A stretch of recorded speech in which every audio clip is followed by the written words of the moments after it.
Come on.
Mika!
Take care.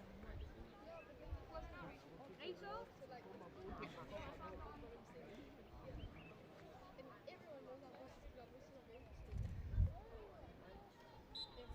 Yeah, but if you're talking with us,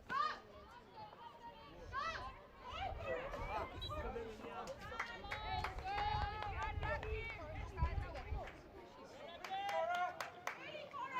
Time for action. Come on, Sterling, watch. Get it.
Keen, Kirsty, Mom!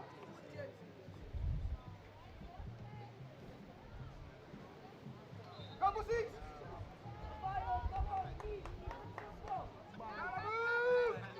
There we go, one more! Come on. Let's go! Rachel higher! Abu, hold back feet! Yeah, one go!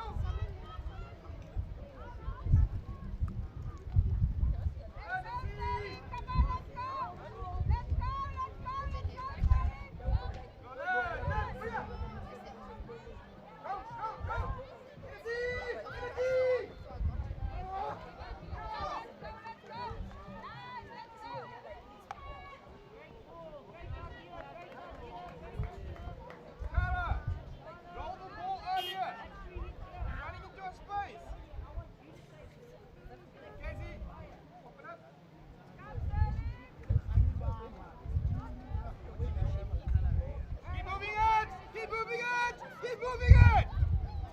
Open up, Rachel, open up!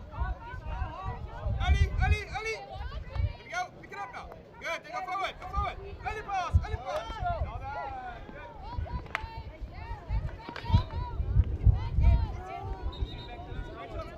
Rachel.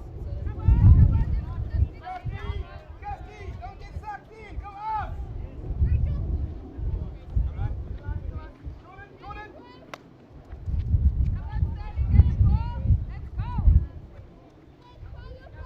Carla behind you. Here up.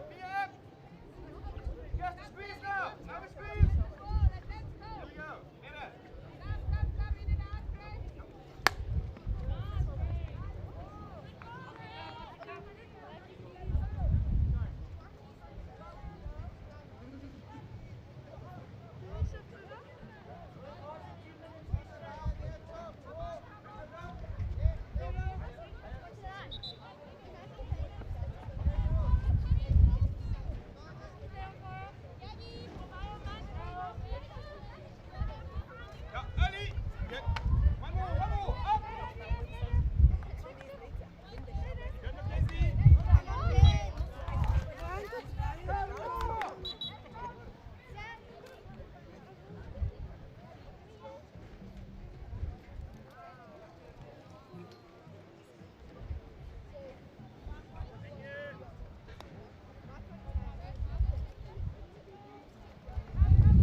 Meet Hudson.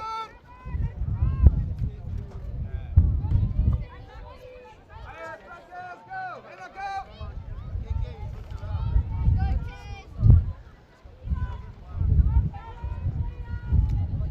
Abu. Carlos on. Mia. Mackenzie higher.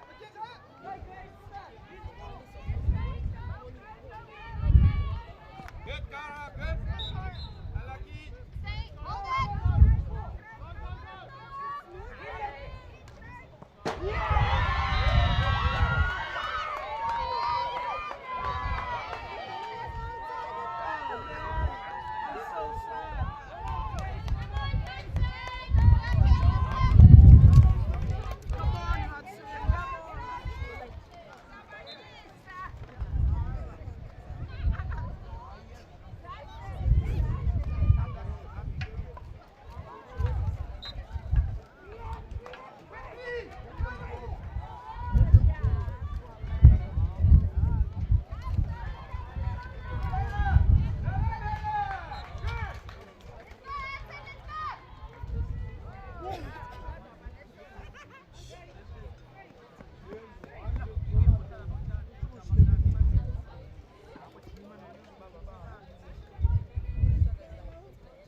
Go closer. Hurry up.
killers on. Apple 15. First aid.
Danny, you got to get back in the middle there.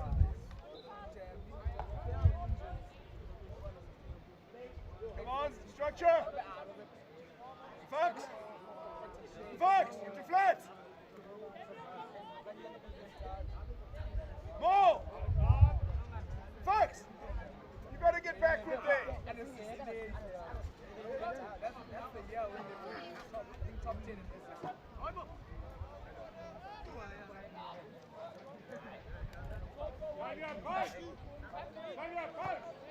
Who's on point? Ilio, point.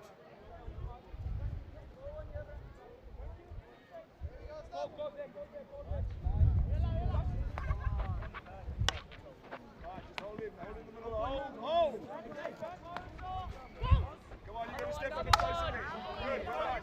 Roll it. Roll.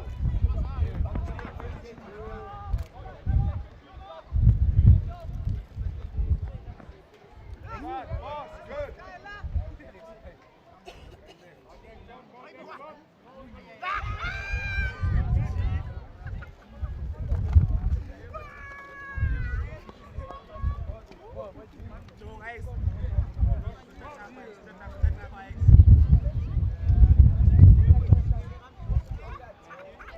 Come on, Fox, one of you up, one back. Wide. Full speed. Right, help it.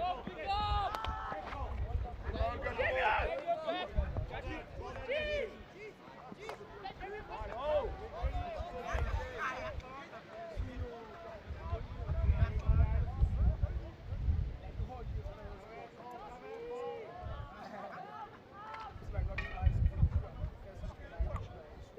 Somila, you let him tackle.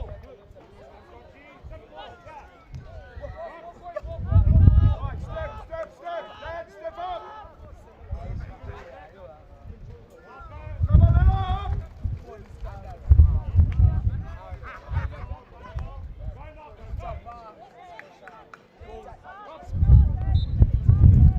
Guys, let's not go backwards all the time, please. You can't find you there. Luke, to the left. Run. Right down the line.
How's he going to know you're there? Call for the ball, please.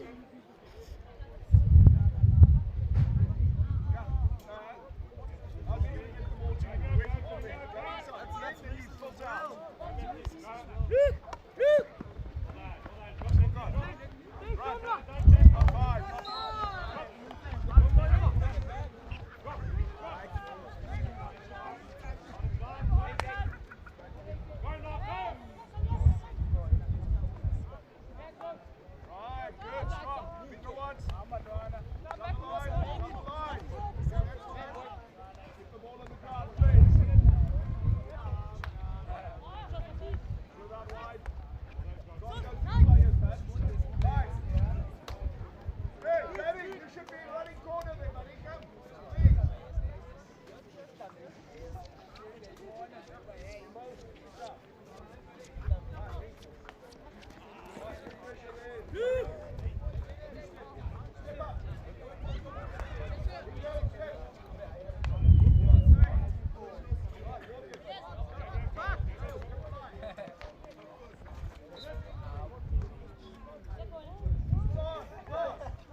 too back yet.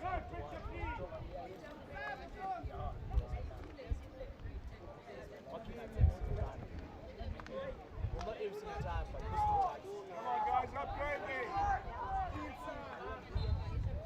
Upgrade, please.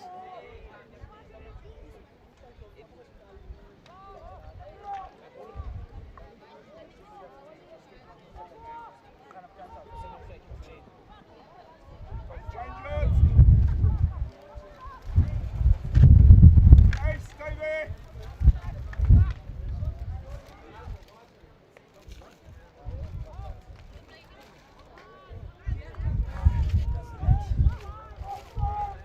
Who's in the pivot?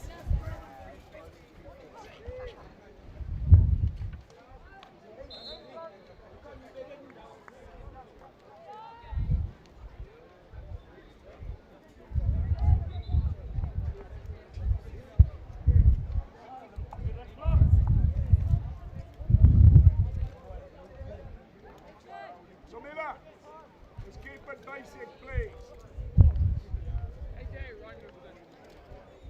Caballero, watch your inside. You're right.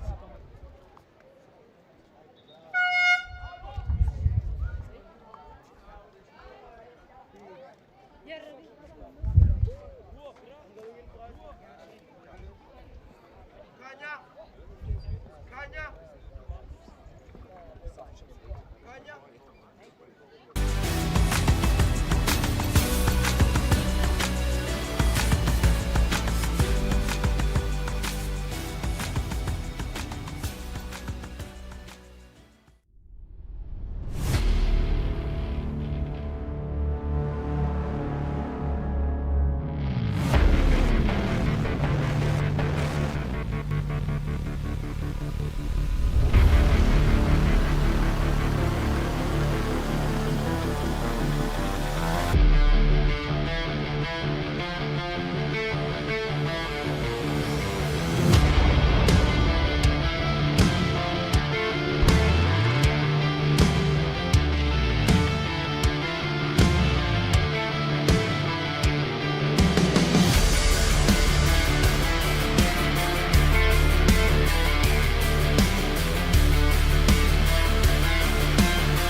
You off.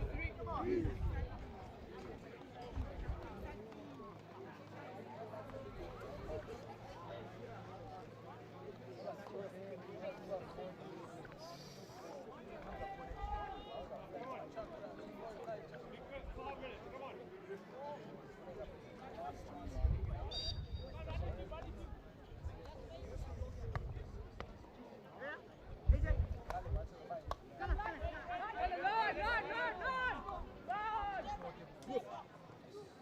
Go.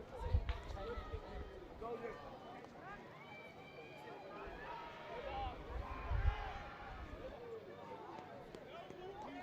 Hey.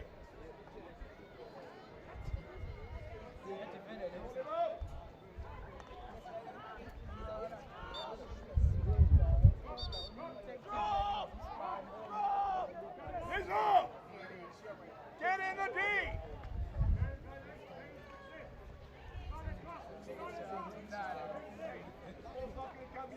Lads, how are you going to get it? You've got to get on the other side of the park, buddy. Right.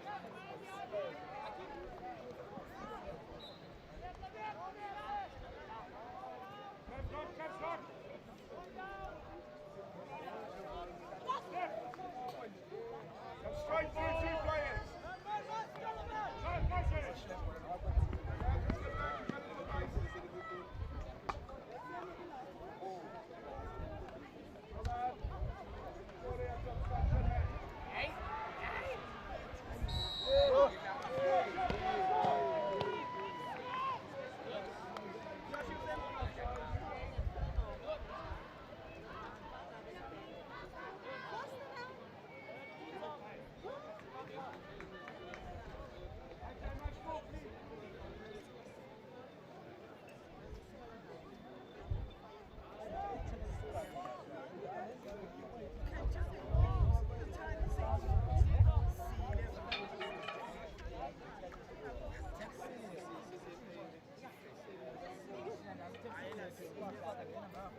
Wednesday.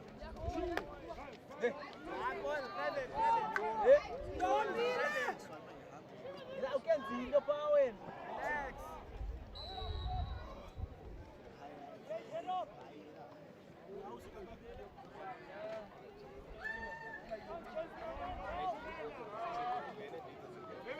Let's get back. Defensive, go! Livio! Defend! We want short!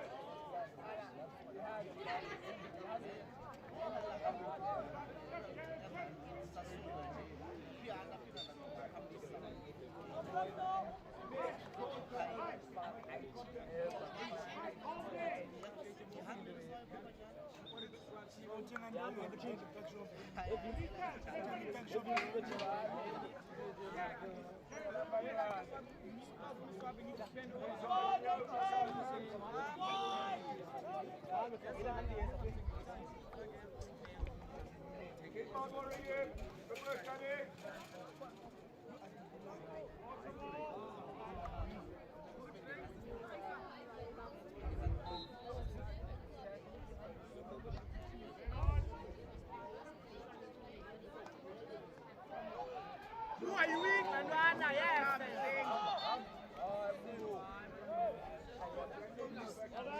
Yeah, Mizo,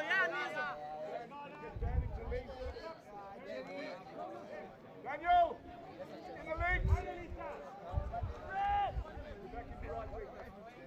Go!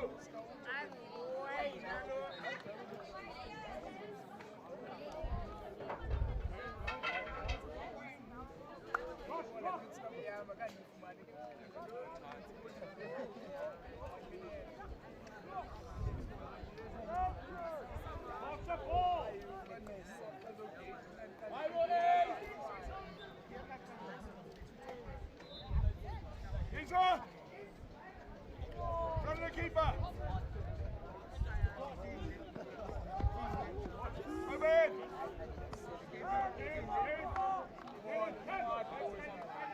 Step!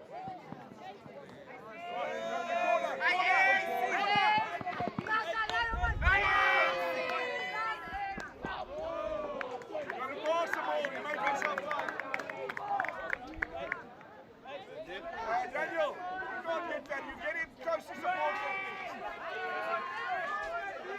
Okay. Hold it. Inside.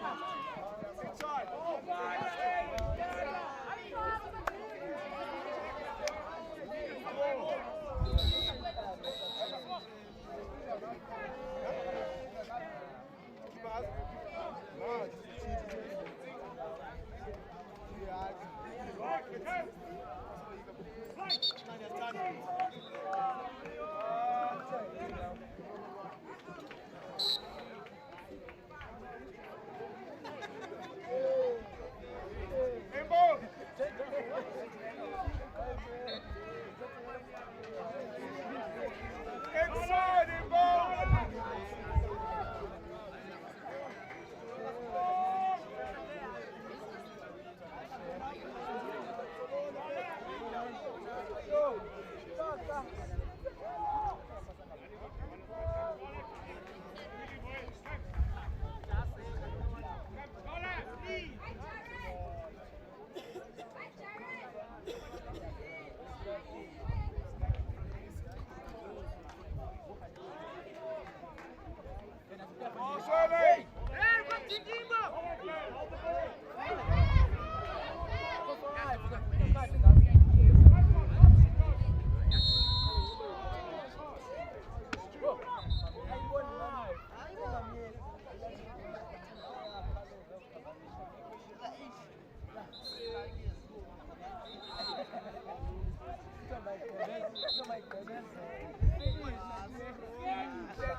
traditional red and blue, playing from left to right, and Stirling in their predominantly white kit with a touch of green and yellow, playing from right to left. On your screens, you can see the two team sheets. Alongside me, Nick Clegg, I've got Andrew Buckley, head of hockey at Merrifield College here in East London, and ex-provincial player himself. Andrew, what can we look forward to in this game? Yeah, Nick, I think it's safe to say that this should be a hunting of a game. I think besides Clarendon, Hudson and Stirling definitely have the two better teams in the border, so I think whoever wins this one could definitely see themselves as probably one of the top two teams in the border at the moment. So it should be a half-paced, quite a few provincial players on display, so I think we're going to see a really good game here. Yeah, as you mentioned, some of the provincial players, Stirling have got Shannon Corlett, Holly Harris, Kayla Cockett and Michelle Barnes, as well as Lina Mkinwa. And then Hudson Park have got Melnique Langley. So it's going to be a tough battle. Just looking at the provincial players, AB and the representatives from Stirling, a lot more than the Hudson team. But as we know, in all team sports, chemistry is important on the turf, and in a one-off game, it can be anyone's game. Yes, for sure. You know, if you're looking at the provincial reps, and on paper, you'd probably go as a bookie favourite towards Stirling. But you know, it is Buca is part of Hudson's home turf. They do train here. It is a tricky place to come, so it could be anybody's game today.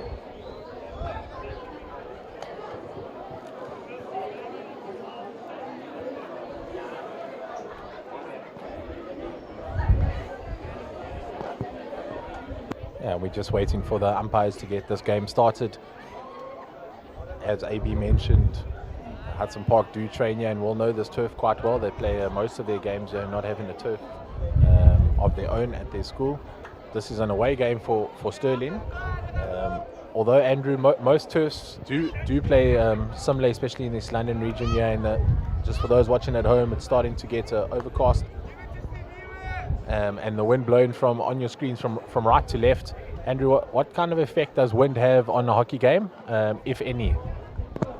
Yeah, I wouldn't say too much, Nick, but as you mentioned previously about all the turfs being quite similar, down here at Buca it is a water-based turf, so while the adverts were playing the water, I mean the Astro was being watered, so it does speed the game up a hell of a lot, whereas, you know, Stirling's home turf, it is sand-based, which is a much cheaper option and an option that a lot of schools go for nowadays. But yeah, the ball moves a lot quicker on the water-based turf.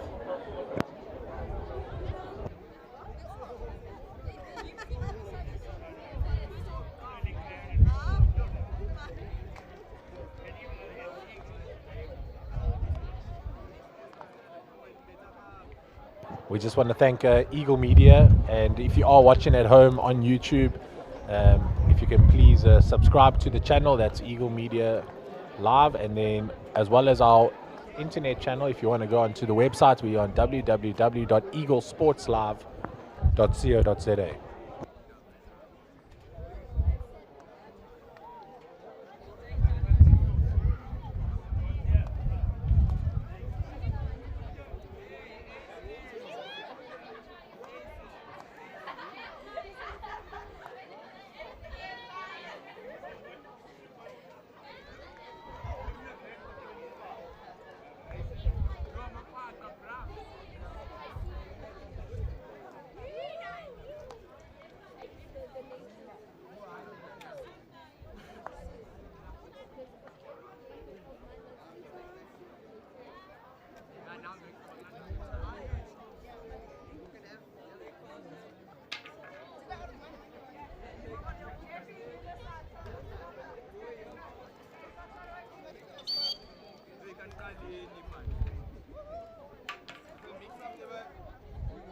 And the umpires are finally ready to start, just blowing their whistle as we see the Stirling girls are just passing the ball around. They're just trying to stay warm. Temperatures are dropping here in East London as we enter in the winter time period in the year.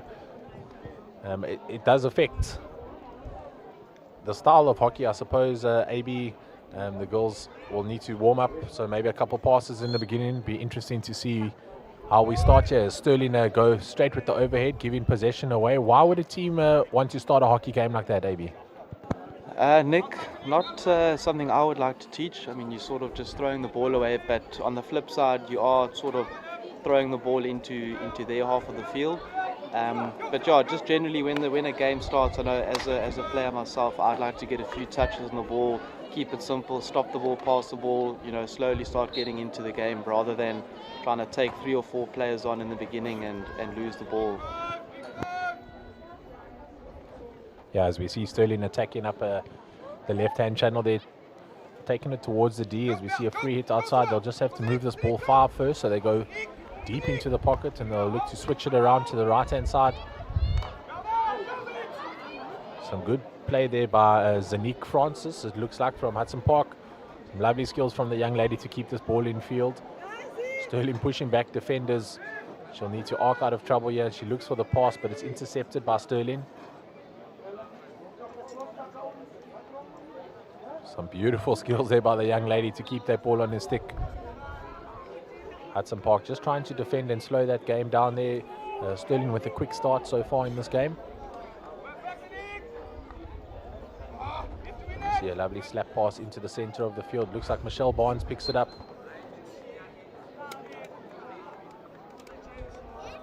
Apologies, that's not Michelle. Michelle is number 11. See her there on screen in the center. Hudson Park move this ball to the left. AB, as you mentioned, a hockey player yourself, you like to get a lot of touches in the beginning of the game. Do you think it's important for the team maybe to pass the ball around and just get everyone onto the ball, or do you prefer, as a coach, just some of your players touching that ball in the beginning until things settle? Yeah, I think one thing I would preach is, and I saw Stirling try to attempt it in the beginning, they had the ball in the 23 of Hudson's, and they try to get the ball out is what we call handball phase.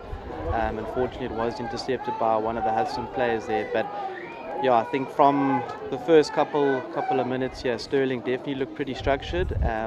Hudson looked to be in a team that will just put the ball down, play forward, and look for go forward ball. Whereas, like I just said, Stirling will, it seems like they're going to be passing the ball around. Pretty hockey, as we call it.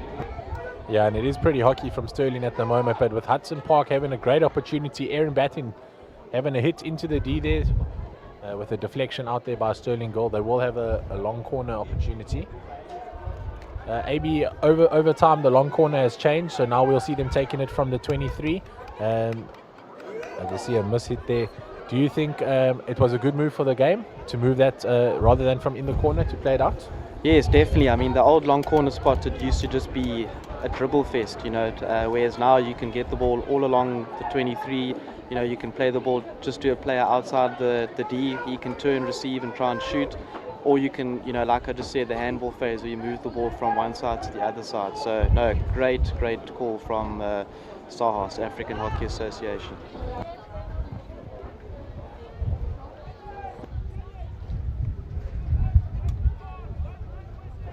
As we see Stirling just roll that ball upfield there. There was an infringement, so they'll come back for the free hit. Lots of Stirling goals open at the back here off the screen. The forwards of Hudson Park not pushing up their AB to defend that. Okay with Stirling having possession, but deep within their own territory. Not a bad tactic from the girls in red and blue. Yeah, so basically Hudson are just holding a deep three-quarter press here, allowing Stirling to pass the ball, waiting for the mistake, which literally did happen about a couple of seconds ago. So yeah, that's always an interesting tactic so we'll see Hudson holding off, waiting for the mistake from Stirling. Can Stirling be patient enough, and can they hold good composure around the back, good ball speed, good receiving skills to try and shift that press from Hudson? Yeah, as we see Holly Harris have a free hit there, unfortunately just losing possession, and Monique Langley, the border player from Hudson Park, trying to dribble it in herself. She does get tackled, so Terrell Jones gets on it. Some fancy stick work by the young lady. She passes it towards the P spot, but it's beautifully cleared there by the striker of Stirling, Michelle Barnes. Great to see the strikers working back in defense, AB. Something that we like to teach the young boys and girls, that it's not only your position up front, but you need to get back and help defend. Very true, Nick. Just those that are watching, Nick does coach with me in the primary school at Merrifield, and we always speak about strikers putting reverse pressure on somebody who's received the ball. As a striker, you're not always supposed to just score goals. Yeah, as we see the captain of Stirling, Lina, having a perfect run here into the top of the D. She'll look to have a strike. Unfortunately, just leaving the ball behind. Some quick feet by the young lady, but needs to just carry that ball in with her stick.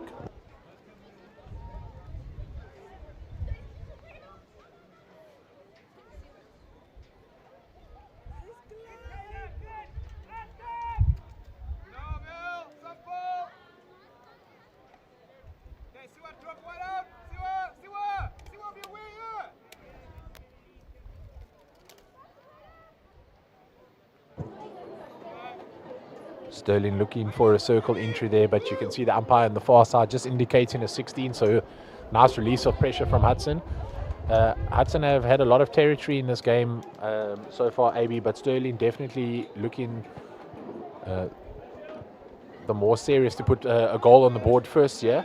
A good attack from them there, a nice breakaway. Hudson need to be more clinical up top, as we see them just trying to move the ball around and just talking about being clinical. And the number 6 there from Hudson, Genevieve Pretorius, just letting that ball go through her legs, giving Stirling the opportunity for a circle entry.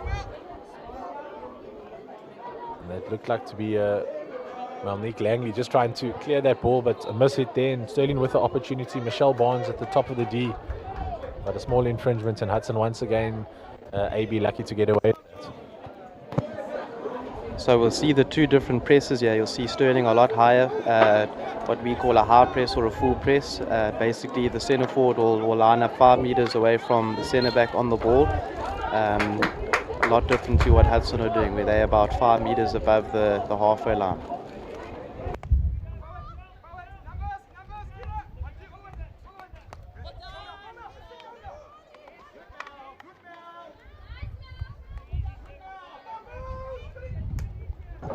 Nick Langley there with a strong hit across into the top of the D, but no one from Hudson Park on the end of that to pick it up, and a missed opportunity from the girls in red and blue.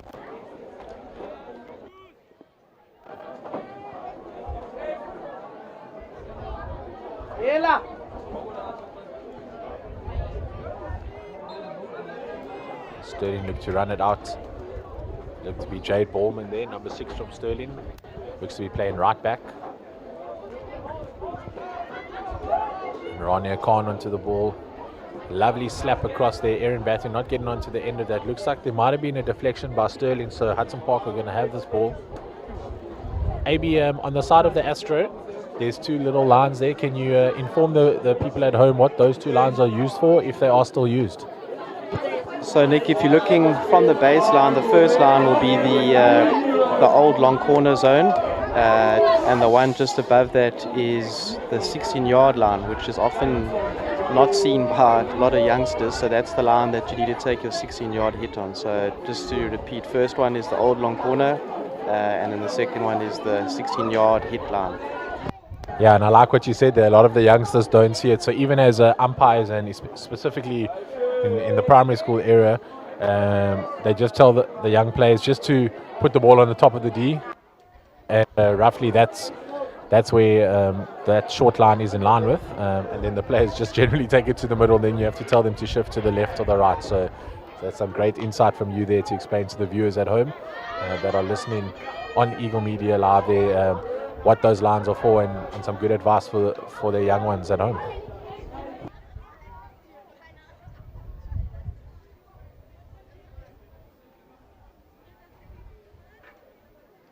After the quick start to the game here, both schools really sussed each other out.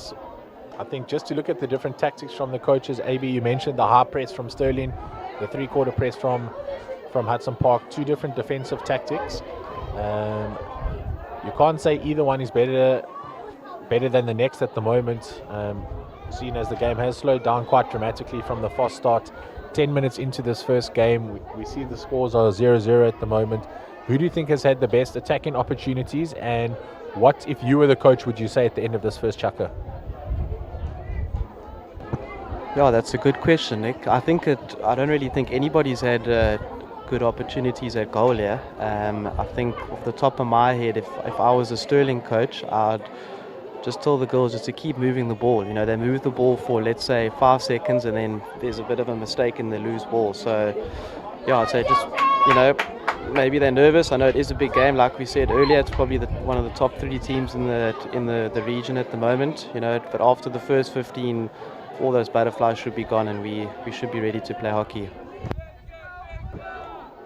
Yeah, I fully agree with that. As we see just another error there from the young Hudson, but she's doing well and she's looking to make it up. But that's that captain there from Stirling again, Lena. Some great stick work there to win herself a free hit. And Holly Harris onto the ball quickly. Will look for a short overhead. She does find Michelle Barnes, who's going to look to attack the top of the circle. Unfortunately, no circle entry there, and fantastic defense from Hudson in the middle. The centre backs there from Hudson doing a great job as Stirling looked to pick up that. It was Lina Minwa, but unfortunately just not 5. A rule in hockey, AB, that's probably more for safety than anything else, being 5 from a free hit, and also just allowing that team the slight advantage of winning the free hit, as we see Hudson Park look to play it up the middle. But once again, as you said, the same with Stirling happening, just a couple passes and then one of those vital mistakes or unforced errors, as we like to say. Yeah, it's been a bit sloppy the first 15. I'm sure both coaches are probably pulling their hair out underneath us here. I can hear Mr. Greg Davis. I can hear him. I'm not sure about Jerry on the other side. It's quite a decent crowd here today, Nick, so maybe that's why we can't hear Jerry on the other side there. Yeah, it's a beautiful afternoon of hockey, and obviously both schools close to the vicinity, so we've got a lot of support from the green school of Stirling and the red school of Hudson Park. And it's beautiful to see such a big derby in East London. It's been a rivalry for a long time between the two schools on the rugby field, the cricket fields, and now what has become the Astros between the two schools. So it's fantastic to see that there is a crowd base here, and I'm sure building up after this game we'll see the first team boys as well in there, and that's also going to be a humdinger of a game.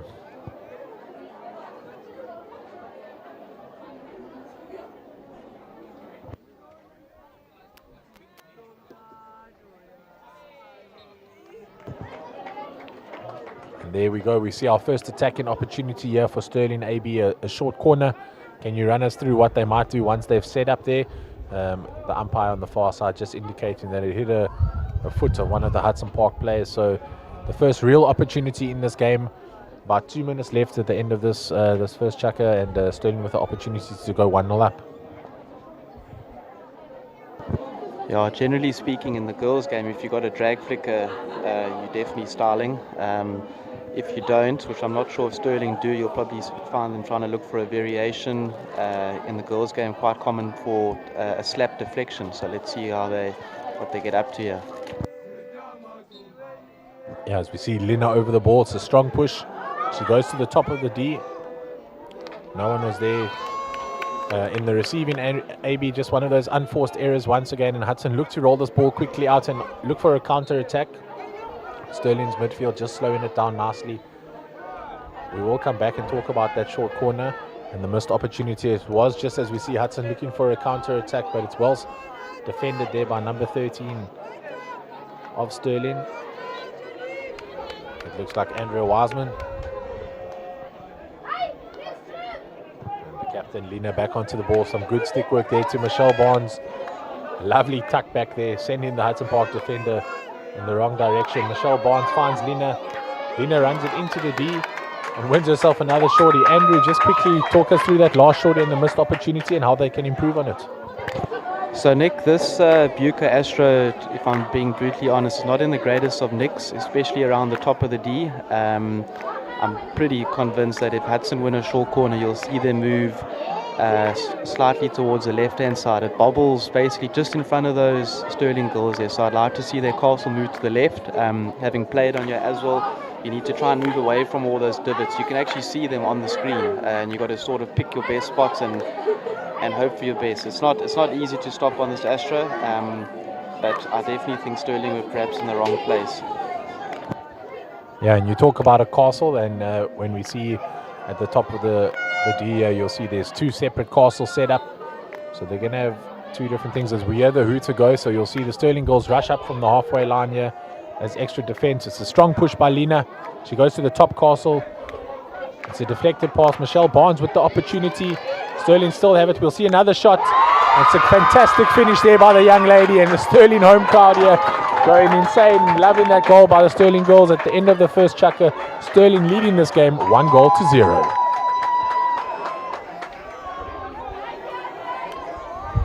Okay, and there's the replay there by Nate's Car Sales. And you see Michelle Barnes has the first shot attempt. It's deflected back, and then a lovely push from near the top of the D on the right-hand side. And a fantastic goal to end the chukker there by Stirling.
Welcome back to the Buco Astro, where we see Hudson Park hosting Stirling. Hudson first team goals, AB trailing this game 1-0 at the moment. Stirling scoring a lovely short corner. They've only had two opportunities and banking one of them at the end of that first chukker and lead this game at the moment.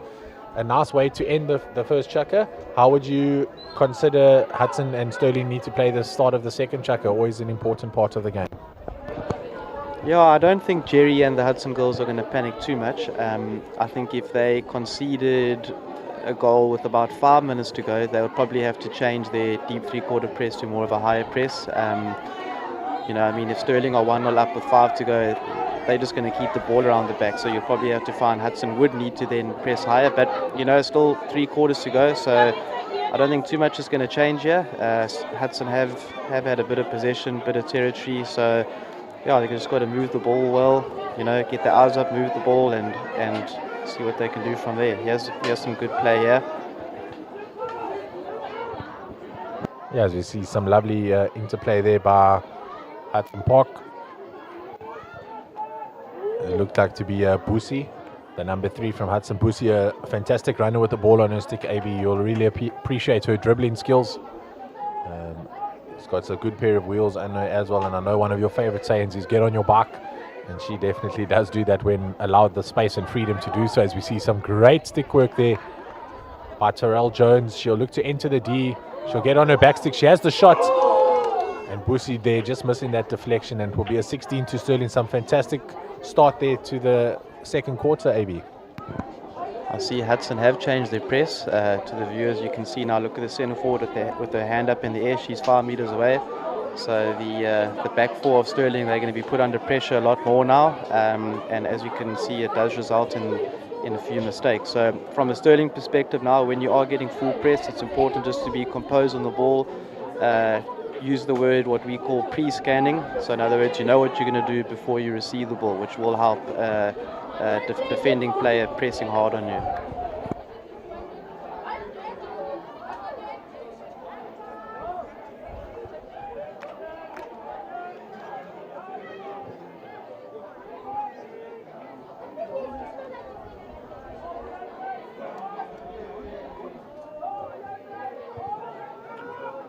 See some good interplay at the back here by Hudson. They've made a couple of substitutions there as we see Kara batting onto the ball, a young under-16 player, and Busi, the number 3, also an under-16 player. So Hudson Park really bringing on some of their young guns there, and those 2 goals in particular, they're winning Hudson Park assuredly Hudson Park's first opportunity to get a goal and look for the equalizer. Yeah, that was good play, moving the ball from the left-hand side into the middle and then towards the right-hand side. Hudson's right half got a lot of space, and you know, never a bad option just to ping it in the deep, put the defender under pressure. I mean, no defender wants to receive a bouncing ball inside the D. Yeah, and Hudson just off screen at the moment have spread around. You wouldn't see one particular castle, as we like to refer to it, but it's a strong push there. Good stop by Busi. He looks for a deflected pass to the side and slap across the D. Aaron batting with a chance to score here. Maisha Adams in goals for Stirling with a great save. But Hudson Park there winning another short corner. AB, that first short corner did seem to work for them, just not able to get that shot off. It wouldn't go amiss if they tried that option again. And as you mentioned, they're just pushing slightly off centre to avoid those bobbles at the top. As they go wide, this time to Rania Khan. She looks to beat it straight. And it goes straight into the captain of Stirling, Lina Mingwa. And Hudson Park again there with another short corner opportunity. That's 3 in a row for them. These short corners do add up, and they will want to eventually capitalize from one of them.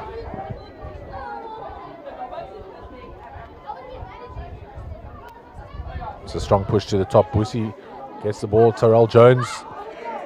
Jones passes it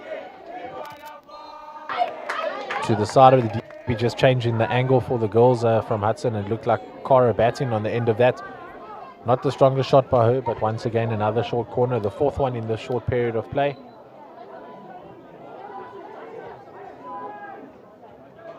A strong push by Malnique. Malnique to Jones. Jones on that back stick again. Very dangerous option there.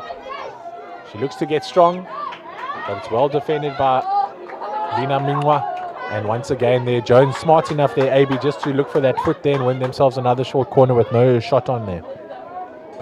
Yeah, it often shows a bit of class when you know there's no shot option on, and it's always a pleasure to see a schoolgirl or schoolboy just put it on the foot and replay the short corner. Hudson go to Rania Khan again. She looks to slap it in. Unfortunately, a bit of a miss hit there, and Stirling can count themselves fortunate after facing 5 short corners there and not conceding a goal. You might say it's good defense, but I think Hudson will rue their missed chances there. Stirling looked to play it out wide, but the hit was far too strong for her fellow player, and Hudson regained possession of the ball.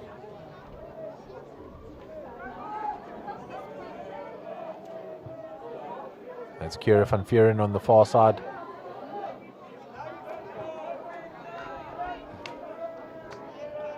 Kara batting, looking for her sister Erin batting, but well intercepted by Stirling's number 7, Erin Saunders. Stirling look for a circle entry of their own there, but just a miss hit there from the back stick and the ball rolling out. Hudson will have opportunity to exit.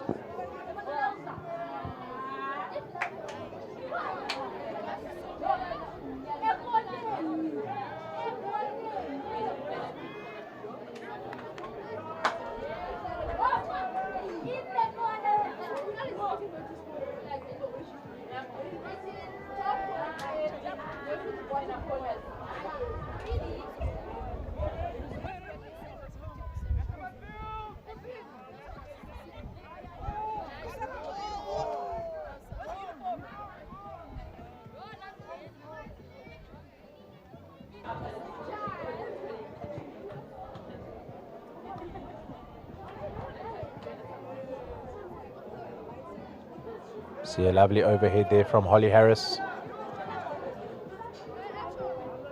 Holly Harris, one of the border representatives, AB, quite a few of them in the Stirling side. We haven't seen them shine just as yet, but they still do lead this game 1-0. Do you think the experience of some of them playing border will help them in these tight games towards the end? Yes, definitely. I mean, I'd like to see, well, for the spectators, we don't want the game to end 1-0, but like you said, an experienced player, provincial player, 1-0 up will do the correct things under pressure, you know.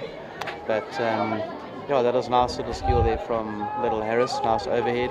Again, a very an appreciated skill for a girls' school ball player. As we see Stirling look for another circle entry in the circle, but not able to get a shot away. Maybe a missed opportunity to find that foot, as we saw Terrell Jones do for Hudson Park, and win themselves a short corner. And Hudson now with the opportunity to exit from the back. They play it nice and wide here to the left-hand channel. The Aaron batting, or rather Cara batting, looking for sister Aaron again. Aaron might just need to drop there a little bit further to receive that ball. Andrew, it's not great when the receiver is behind one of the defenders. The ball will always be taken off them then.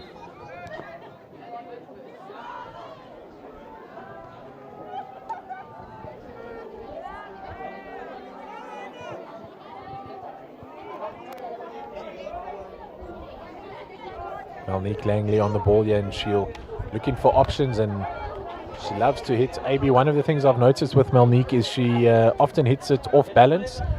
Do you think she would gain more power stabilizing herself before she has that big hit, or do you think it's just something that she's grown into and now that's the only way she can hit? Yeah, good chance here from Stirling. I actually thought Mr. John Adams might have blown a short corner for a stick check there just as she entered the D. But yeah, back to your question there, Nick. It's not easy to hit the ball off your wrong foot. That's what we would call it, you know, hitting off your wrong foot. So it seems like she's pretty comfortable at doing that, and she hits it pretty hard as well. So yeah, I wouldn't change anything that's not broken.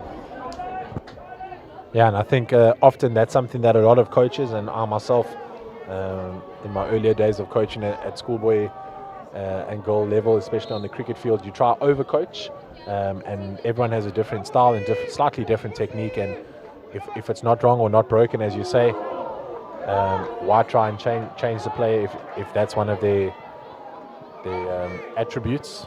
So as we can see there, you say she hits it off the wrong foot, and she's on the ball again, yeah. And maybe we'll get a good opportunity to see how it works for her. But it does work well, and she does find a lot of distance. This time the commentators curse AB, and a beautiful flat pass there, 2 feet on the ground, and a lovely pass to find Busi up the centre.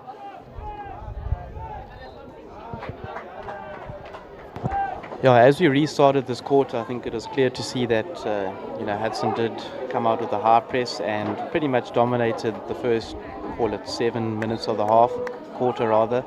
But we're slowly seeing that Stirling are getting back into the court here.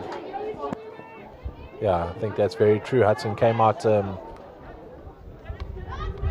with a strong attack here, as we see the young Cara batting onto the ball again, but another missed pass from the young lady. That's 3 in a row up on this right-hand channel. She's certainly going to have to either fix that or arc out of trouble and then look for a shorter pass rather than giving the ball away every time she receives it. See Stirling look here for an entry and win themselves a short corner. Some smart work by the young lady. AB, talk us through the different options that we might see here.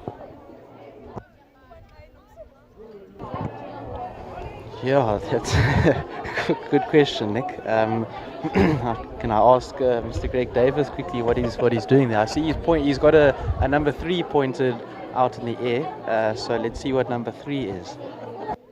I love that comment, AB. A number 3 can mean anything because each coach comes up with their own numbers. Coach comes up with their own number. So what we use at Merrifield as a number 3 is different from team to team. So I can only imagine what a number 3 is meaning from one school to another. So all the girls seem to know what's happening. There seems to be a big castle at the top, and the number 13, Andrea Wiseman, is loaded here for a straight beat down the N1 straight into the back of the box. So we'll see if it's a strong push. It's a fantastic push there by Lena. And Lena looking for running towards the post there for a rebound there of Andrea Wiseman's shot. She just stumbled before she had that shot, so it was slightly delayed, but a good beat on that ball. I wouldn't be surprised if they go for that option. But this time the girls switching from where they're going to push the ball. How does this change for the defenders, AB, when you change from one side to the other? Yeah, this is quite unorthodox, Nick. Don't often see this happen. I suppose nothing really changes just from the opposite side. Here comes a straight hit.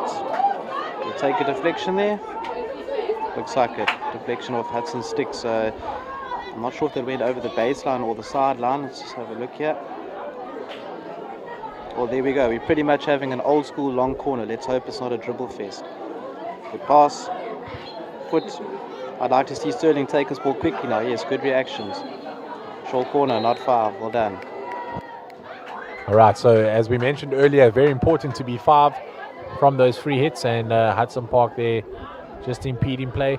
AB, could you say that young lady is quite fortunate not to get a card in that instance, as it seemed to be deliberate that she stepped in the way of that ball? I think, Nick, if it was 2 minutes left in the fourth quarter, you could go for a double punishment, but I think early on in the game, rather keep the players on the park. It would be quite harsh. First offence for not being 5. I think right calls be made there. You can hear AB is a definite coach and wants all the players on the park. You see a strong push out here and a fantastic hit. The ball going so fast, I struggle to see it on the screen here, AB. That's a lovely hit by Michelle Barnes. We definitely want to see her on the ball more, as we see some good stick work by the young lady. She tries to dribble it into the D. She gets tackled by one of her close mates, Cara Batin. Obviously, with the two schools being quite close in location to each other, a lot of the girls have grown up playing against each other and become friends over time.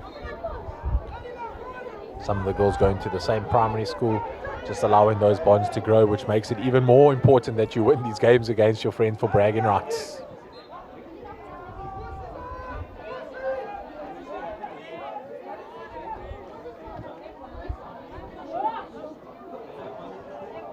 Some good skills there by Terrell Jones. She does lose the ball on the pass, but regains it back. Looks like Holly Harris looked for an exit there, slightly dangerous, so they'll call it back there for Hudson Park ball. Maybe at the moment, with about 30 seconds left on the clock in this end of the second quarter and the first half. What do you think both coaches would be saying to either of their teams at the halftime break, being that they started this second quarter so quickly and it's just kind of died off and fizzled off in the middle parts, and then towards the end again just put some energy onto the ball? Yeah, I think Hudson have got to keep his high press up, although the downfall with high pressing is that, it requires a lot of leg work because you've got to move up the field, down the field, up the field, down the field. So I think that could be the reason why it slowed down a bit here. Also, Stirling are 1-0 up with about, that is time now, but, before that it's important for schoolboys and schoolgirls players to be aware of the time on the park and then play the ball to the outside, keep the ball out the middle. All right, and that's the end of the first half here at Buco Park. Stirling leading this game 1-0.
Welcome back to Buco Park, where Hudson Park are hosting Stirling at the end of the first half. Stirling girls, first team, leading this game 1-0, and you can see on your screens at home the next match. We have the first team boys from Hudson Park against the first team boys from Stirling. That is going to be a great tussle between the two hockey sides.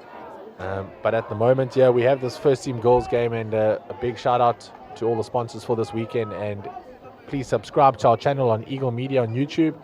That's Eagle Media Live, or on the website at www.eaglesportslive.co.za. Nick, I think this game desperately needs another goal here.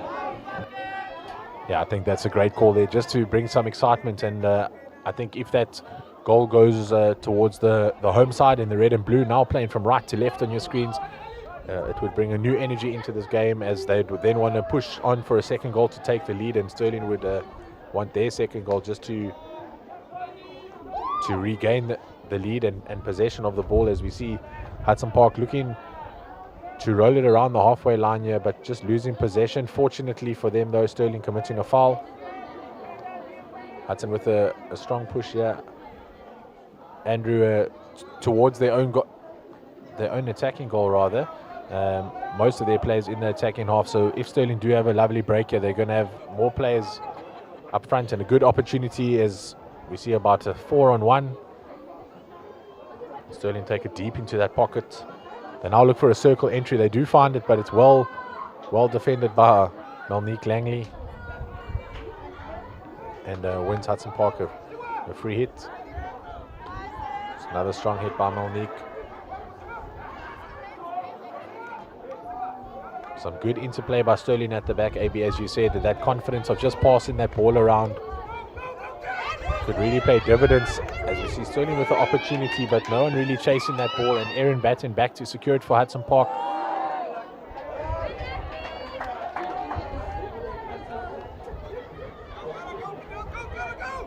Or rather, Erin Batten had the opportunity to have a shot there, but just passing it, looking for a players. Terrell Jones walks it in, and Michelle Barnes saying she wants none of that, and just clears the ball up towards Monique Langley, who found herself on the halfway line. At the moment, AB, everyone from Hudson Park in the attacking half. Can you explain the pros and cons of that, maybe from the Hudson side? Yeah, I think the clear one is congesting the D. Important, like I mentioned earlier about the handball phase. Get your outside halves wide and high to create space in the middle. Get your strikers on the baseline. Try and get their ball to the right half, and then to the right forward that's standing on the T point. For those viewers that don't know what the T point is, that's where the D meets the baseline. Often a very dangerous area to receive the ball as a striker.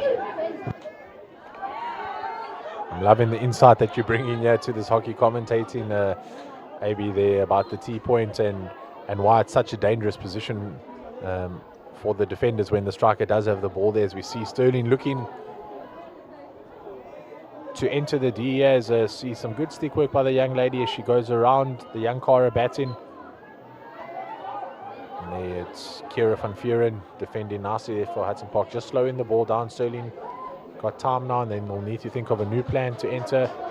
As she goes through the legs, number two, and she just pops the ball through there, but did take a small deflection. It will look like it's a long corner here, possibly. AB, at the end of that first half, we saw a long corner taken from the side. Do players get to choose where they want to take a long corner from, or does it just depend on the situation of the game? It's actually a good question, Nick. I hope there's some youngsters listening here as well. So if the ball goes out on the right-hand side of the goals, then you take it obviously directly in line with where it went out from. And it's actually the same rule applies for the 16-yard hit. It doesn't need to be exactly pinpoint on the spot, but relatively close, and you'll keep the umpire happy. I must say that Jefferson Hamid and John Adams have done pretty well here so far. I'm not one to complain about umpires, and I'm actually being very serious when I do say that, but they've been very good.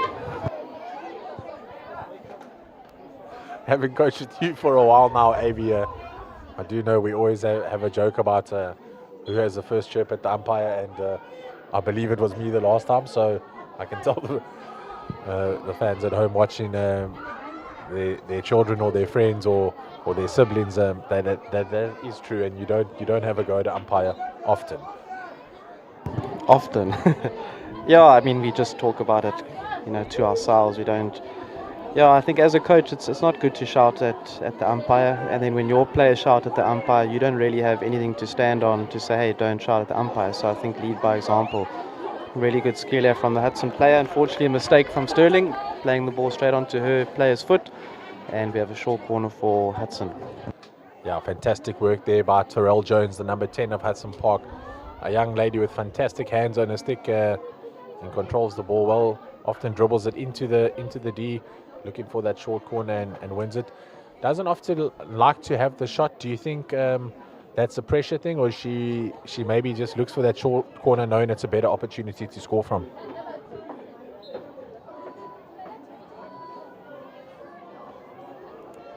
See another strong push, and Terrell Jones tucks nicely.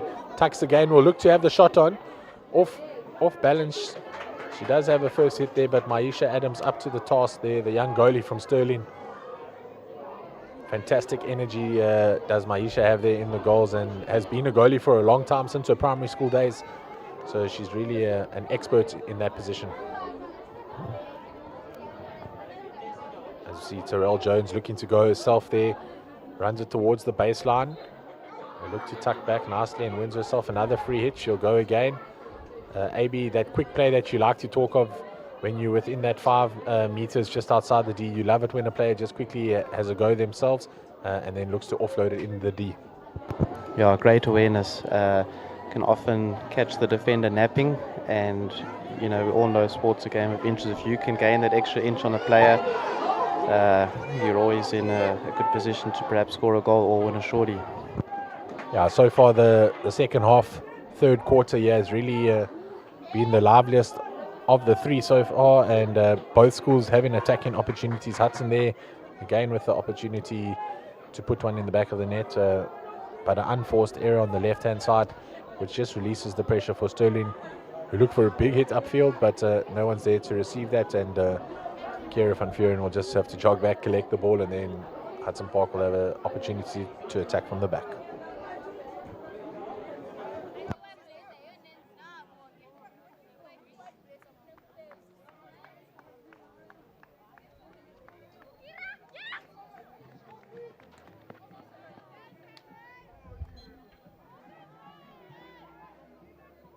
Quick turnover of possession, and Stirling looking to play this ball quickly as they've got players up front. Hudson still with that strong push up there, and a couple calls here for a short corner. But Khanik there, the umpire, just giving a long corner for Stirling, and we see Lina Mingwa on the ball. She looks to go in herself. It's a good circle entry by the young lady. She passes the ball towards the P spot, but the forward there unable to take a shot there in Hudson Park. Winning their free hits here. Looks like Melnique Langley on the ball again. We know that she likes to beat it up towards the top, as we see her overhead this time. A change of tactics, and Busi comes to collect. AB, can you explain when there is an overhead after this run of play, just as the ball trickles out over the baseline, when there is an overhead, how do you know whose ball it is when it's collected and received? And if it's danger, often we see that there's a turnover of possession. How do we know whose ball it is when it's in the air? Yeah, Nick, that's quite a question, because a lot of people have their own views on it. But the way I see it is, if Stirling throw the ball to a Stirling player and there's no Hudson player within the 5, then obviously, and then the Hudson player impedes that ball, then it'll be Stirling's ball. But if the Stirling player throws the ball to a Stirling player and a Hudson player is standing right next to them, essentially Stirling are making it dangerous, so then it's Hudson's ball. It's a lot easier to show that in person, but I hope that does make sense. It's quite a tricky one, putting me on the spot here. With your expertise, I knew that you'd be able to explain it clearly. So just to reiterate, if there is an overhead from one of the Stirling players and a Stirling goal is in open space and receives the ball, and a Hudson Park goal steps into that, it would be a free hit to Stirling. Whereas if a Hudson Park goal is standing next to a Stirling goal when the ball is released from that overhead, then it's a Stirling creating the dangerous opportunity, and then it becomes a Hudson free hit. And there it is, guys, the ABCs of the free hits and how to understand them, for that expert opinion there from Andrew Buckley. So we do appreciate his expertise in our commentary team.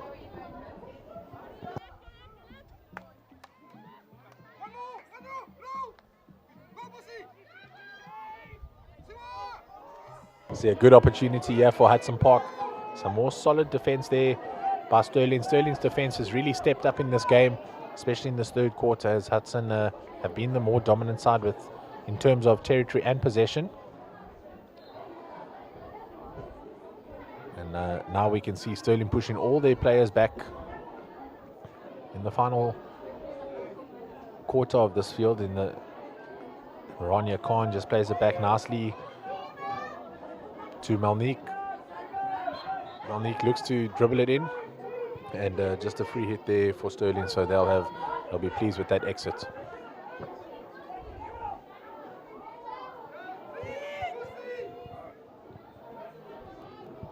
It's another overhead there by Holly Harris.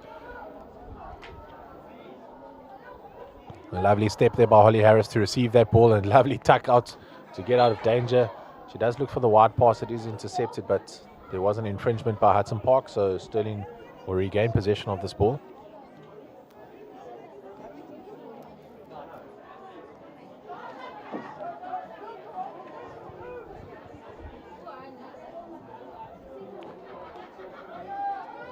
Another overhead from the number 4 of Stirling, Holly. Unfortunately, this time straight towards a Hudson Park player. So Hudson Park looking to attack on the wide side there with Busi, the young under-16. Since Hudson had brought on the under-16 AB, obviously from the bench, there's been a new rejuvenation of energy from the girls. Can you tell me why that might be? Is it possibly they want to get into the starting lineup? Or they may be trying to impress the coach for the future years? Or are they just eager to play a second game of hockey? Yeah, I think when you're younger, you just so determined to not make a mistake, or so you'll put in the extra effort. Whereas when you get to matric, sometimes you've had players that have been in the system for 3 years, and perhaps they think, I'm not going to make that extra yard to try and defend. So yeah, it's always good to have a little mix of old and experienced and youth players in your team. And I see we have a player getting a green card here for not being 5. If that was inside the 25, that would have been a short corner, but seeing as though it's outside the 25 or 23, you can't penalise straight for a short corner. Yeah, and then we see some good stick work again by that young lady, Terrell Jones, number 10 of Hudson Park, and once again winning her side a short corner. I think Hudson have had about 6 or 7 short corners, and I wouldn't be surprised if Terrell Jones has won them 6 or 7 of those short corners. So we can see there at the top a 3-lady castle. Now Erin Batting just stepping back there as extra protection. It's going to be a strong push here by Monique Langley. She'll look for Jones at the top. It looks like Busi is going to stop the ball. It's a strong push to Busi. Terrell Jones with a lovely pass towards Rania Khan, who looks for the push towards the near post, but unfortunately there Monique Langley not able to get onto the end of that. A lovely deflected play there, AB, by the girls from Hudson Park. Yeah, the actual corner has the name a slip slap, where it's stopped at the top and then slipped to the left and then slapped across. So very, very unique name. Yeah, and once again, that expertise of yours coming in handy here in this commentary this afternoon. A slip slap, so I think it's quite an innovative a way for the girls to attack a short corner, especially if there's no one with that unique drag flick. Then the slip slap option could work, because most of the first line of defense, the first wave, would run straight towards the pusher of the ball, as we see Stirling with a great counter attack here. And Lina Mingwa trying to run that ball in and win her team a short corner, but looks like they'll have a long corner here. Great defending from Hudson there. Defense with non-negotiable probably the most important one is no infield. Allow the player to run on the outside. Don't allow him to go infield towards the top of the D. Again, good defending. You can manage a play on the outside, but as soon as they break infield, then trouble starts to arise. Yeah, and that's Terrell Jones. Looks to be the captain as well of this Hudson Park side. Just defending well. And Boosie, and she'll look to get on her bike here and look for the pass up front to the striker, but unfortunately for her, met with a wall of great defense by Stirling, and they just, as we'd say in rugby terms, just punt that ball back up the field. And we see Lina Mingwa again with some good skills, but well defended by Terrell Jones. Terrell Jones really deciding to defend one-on-one there against Lina and take her out of the game so that she can't use her skills to get Stirling a possession. And that's the end of this third quarter, where Stirling still lead this game 1-0.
Welcome back to the final quarter of this first team game between Hudson Park and Stirling, the girls. And up next, we've got the first team boys game.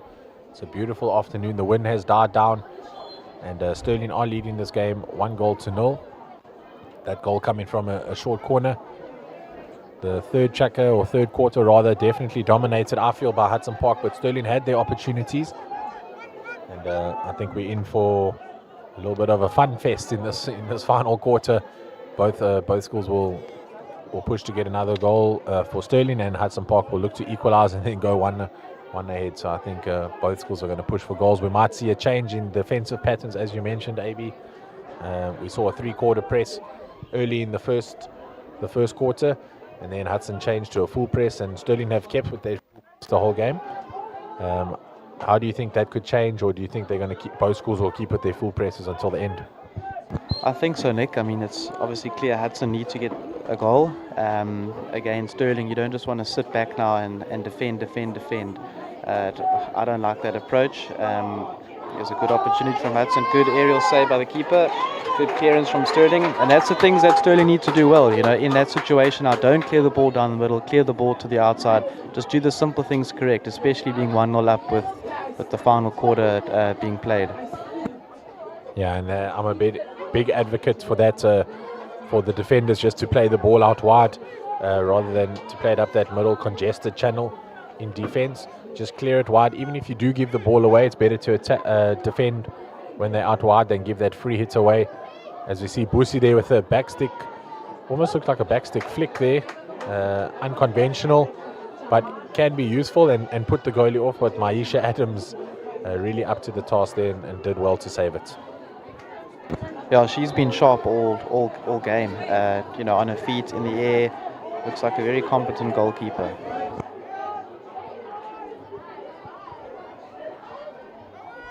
Let's see Hudson with another opportunity as they run it into the 23.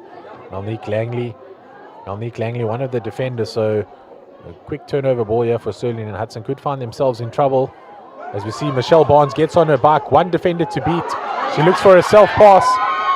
Kira van Vuren running back to defend. Michelle with the ball on one stick. Unfortunately, just pushing it too far, not able to hook it around that last defender. Kira van Vuren, AB running a beautiful line there just to stop Michelle from cutting back, as we see Stirling still with the opportunity to attack.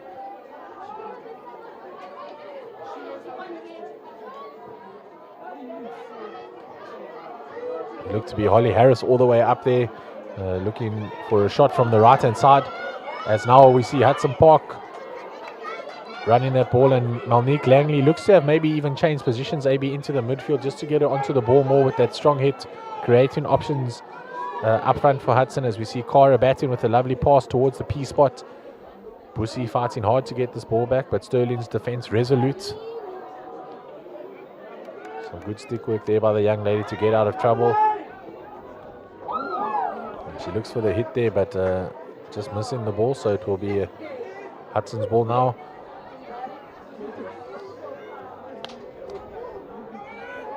Cara batting with her own strong hit towards the D, but well picked up by Stirling. AB, with this type of attack in hockey from both schools, we will see a lot of unforced errors, as Terrell Jones quickly onto the ball. Some lovely stick work there. This time not winning a short corner, but gets a free hit outside the D. She'll have to travel this ball far. I know at home you're probably screaming, why doesn't she just go straight in? As we see her on that back stick and towards Bussy, who looks to almost pull the ball, a cricket shot there in towards the back of the net, but Maisha Adams having that near post covered, and Stirling will count themselves fortunate. AB, as I was saying, with this exciting hockey that's happening in this last chapter, a couple of unforced errors will happen, but as a coach, you don't mind it too much if it's not happening for your side. Yes, I think the last 2 minutes here, if I was a Stirling coach, I'd be probably raising my voice slightly. I think Stirling have been put under pressure, and unfortunately there have been a couple of mistakes coming their way. As we spoke there, the 16-yard hit, you know, she has an option to play the ball. Oh, good shot here, long corner for Hudson. Sorry, as I was disrupted there, you know, Stirling, when you're under pressure, you tend to do the incorrect things. You know, play the ball to the outside, your right half's on, and then try and outlet that way instead of just trying to hit the ball through the middle. But Hudson are definitely grabbing the game here at the moment. You see Terrell Jones looking to go herself this time. She dribbles around 3 or 4 players. AB distracts the goalkeeper with her footwork and just tucks it around her. Beautiful goal there from the lady from Hudson Park.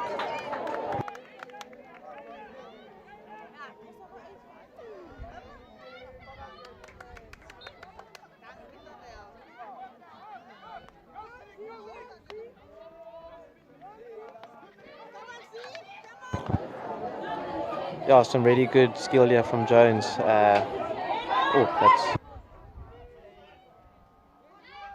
That was the first opportunity that she had there, and then after that they did bank the goal. She had another free hit outside the D, took it in herself, ran around a couple of defenders. AB tucked the goalie beautifully. Maisha Adams, who has been fantastic between the sticks for Stirling, almost caught off guard there and blocked vision. And then a lovely tuck in the goals there by Terrell Jones. Stirling now with a quick counter, and since the restart of this game, they've pushed to the D, and they've been in and around that D area, so really looking to up their tempo, which is what we did expect if Hudson scored. So we can expect now both schools with the scores level, AB, and about 10 minutes left in this quarter. Both schools are going to play some good, attractive attacking hockey.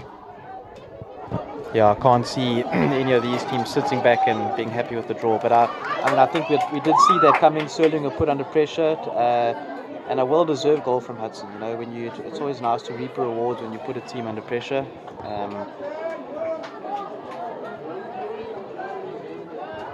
Interesting to see what Stirling will do here now. I mean, there's options on, the centre backs on, the right half's on. I'd like to see the right half creep up a bit. They go for the straight hits again, and unfortunately it hasn't worked out. Yeah, the Stirling midfield player there had enough time to run around that ball and maybe just get her feet correct, get onto a strong side and control that nicely. As we see Monique Jones once again hitting off the wrong foot, but very powerful. But well read there by the Stirling defender. And once again, Hudson defender Kieran van Vuren having to jog all the way back to get that ball after that big hit and then bring it up for her own hit. Kieran van Vuren herself has a lovely hit on the ball, but this time just looks back there to Monique Langley, who will switch the channel to Rania Khan. Rania Khan will look up. That was lovely hockey there by the Hudson defender AB, just looking up before she passed. Nice to receive the ball and look up, something that we do try to teach the young boys and girls around.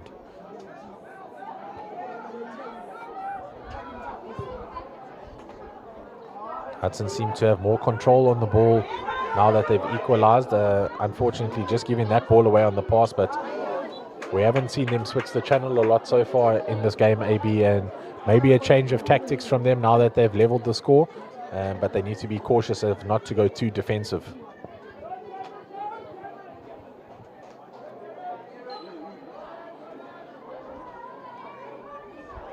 To the viewers at home there was the example of the overhead. You see Stirling through the overhead towards a Stirling player, which was being marked from a Hudson player, and straight away the umpire blows the free hit for Hudson, Stirling making it dangerous.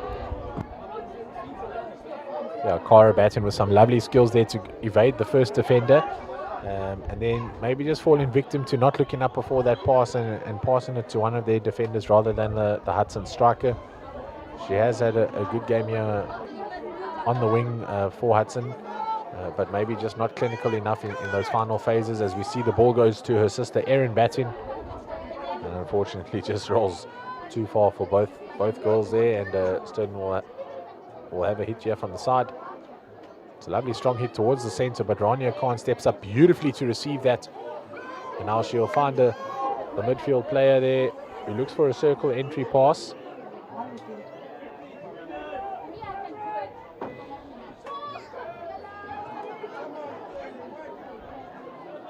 Some good attacking hockey by both sides. It really has opened up this game for a good counter attack, as we see Stirling with an option here, and it's a good ball down the side. If she can look up, she might find Michelle Barnes, who looks for a nice deflected ball into the area, but not able to retain the possession. And Hudson Park with their own escape here as Cara Batten goes again down the side. And it's well tackled. It looks to be Holly Harris back on the ball and back on the park after her green card earlier.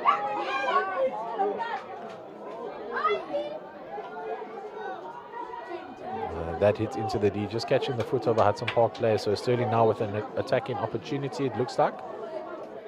Or rather, the umpire decided maybe danger for that lift. And Monique, without even looking for a player, just swings the ball out.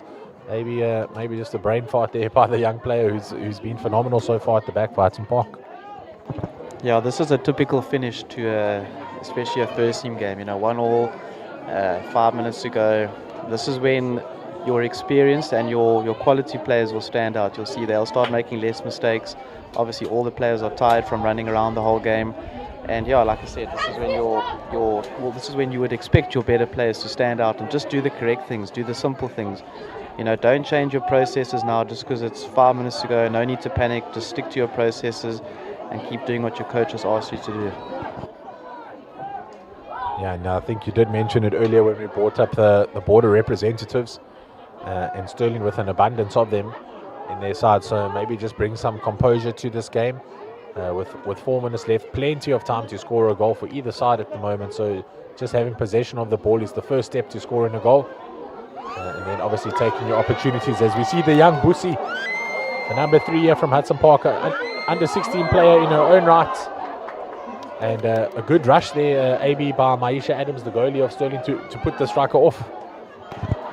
Yeah, while we were watching there, I was saying in my head that the keeper needs to come out. We'll see a great ball through to the striker. Got herself into a good position and keeper came out, put her under pressure, and unfortunately she just lost control of the ball there. Yeah, and that's a replay there shown to you by Nate's Car Sales. And a fantastic replay it was. Maisha Adams almost doing a dummy kick there, just to put Busi off having that shot, AB, and it looked like Maisha wasn't even going to strike the ball. Maybe it was accidental, but for me it looked like she had pre-planned that move, so the ball rolling out and then Stirling getting the free hit rather than Hudson getting a long corner. I think it's fantastic work by the experienced keeper.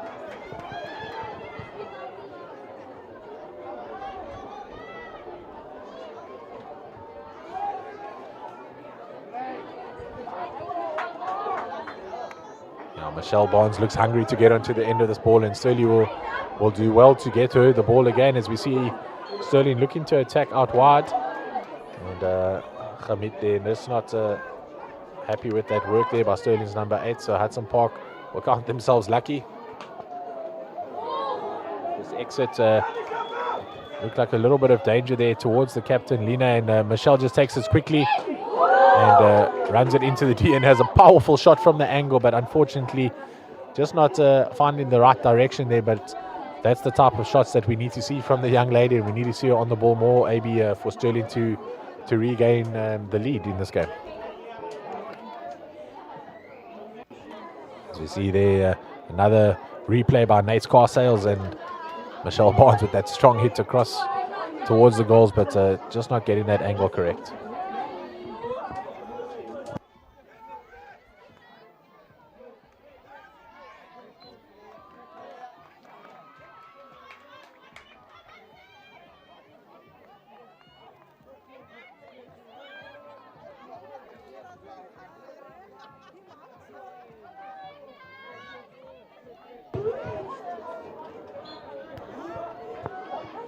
A little bit of danger there, another overhead, and this time Hudson Park winning the free hit.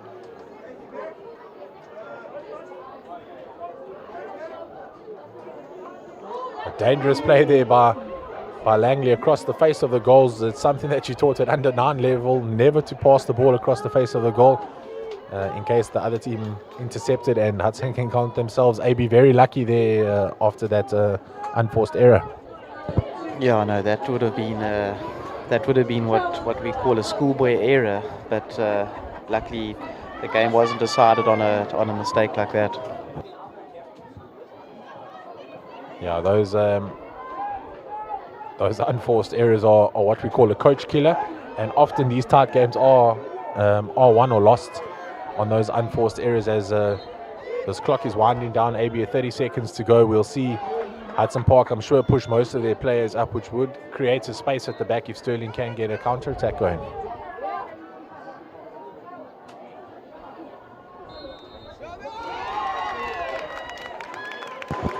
Yeah, we have a bit of sparse here. I think the final hoot is about to go, and we have a short corner for Hudson, so it's all for them to try and win this game here.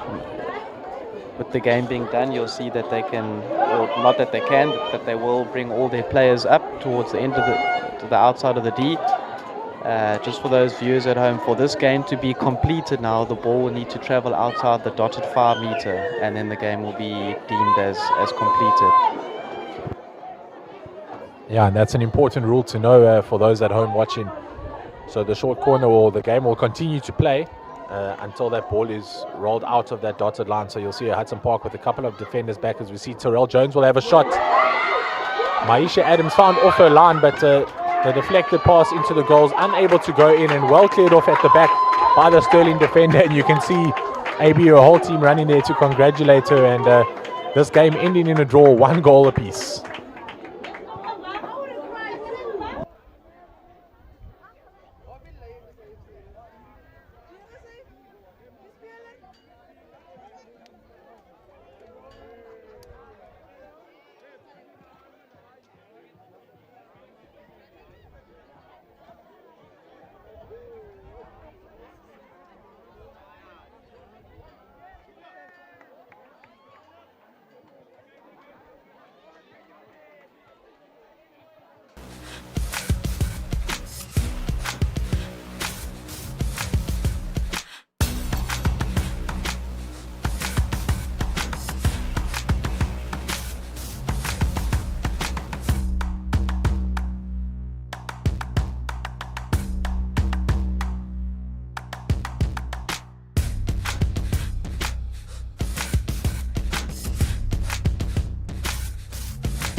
Good afternoon and welcome to Buco Park, where we see the first team boys from Hudson hosting Stirling.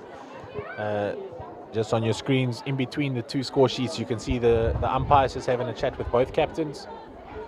Hudson playing in red and white striped socks, blue shorts and a white top, and Stirling playing in their traditional white with a tinge of green and yellow on the sides. Both teams have had a decent season so far, a couple of victories and losses on either side. Some players to look out for, the AB Meshach Adams from Hudson Park and Tristan Rowe from Stirling. In commentary with me I have got Andrew Buckley, Director of Hockey at Merrifield here in East London, and I myself, Nick Clegg, bringing you this commentary here from Buco Park, where we've just seen the first team girls from the same two schools just drawing this game 1 goal apiece. We're hoping that we'll get a victory in the boys game. It's generally a Foster game, AB. Just the style of hockey will be slightly different, but that last quarter from the girls was a fantastic finish, so hoping that energy will be the same energy that the boys start their game with. It looks like from on our screens, Hudson are playing from left to right and Stirling playing from right to left. AB, with both sides wearing white, do you think it's going to be difficult for the umpires? Hudson traditionally have worn a navy blue full outfit, so it's strange to see them in a white top. Sure, Nick, I think this is going to be pretty difficult. Besides the socks and pants, yeah, I think the players will have to look at each other's socks and pants and not the shirts to try and find their players.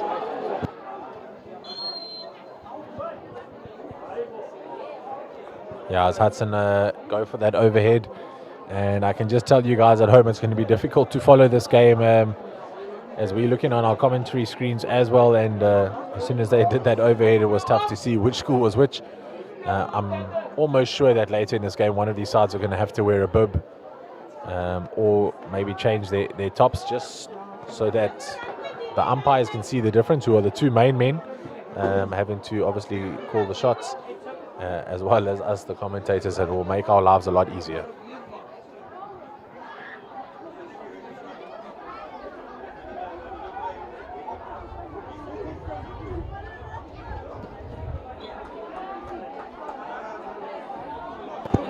From that first outlet of Stirling's, you can see, well, I hope I'm not wrong, but they don't really have a aerial outlet, so I don't see why Hudson won't put them under immense pressure, as a lot of their outletting will be on the ground and no aerial passing. Yeah, as we see them look for VZ Boyson, and they do find him. He slaps it across towards the center. It looks like a Dante May there, number 14 from Hudson.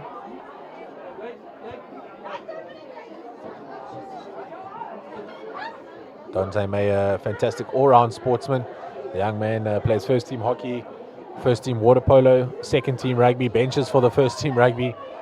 So really an all-rounder, and it's not often you see that in the bigger schools where the boys can play more than one code in the same season. So he's obviously a gifted young man.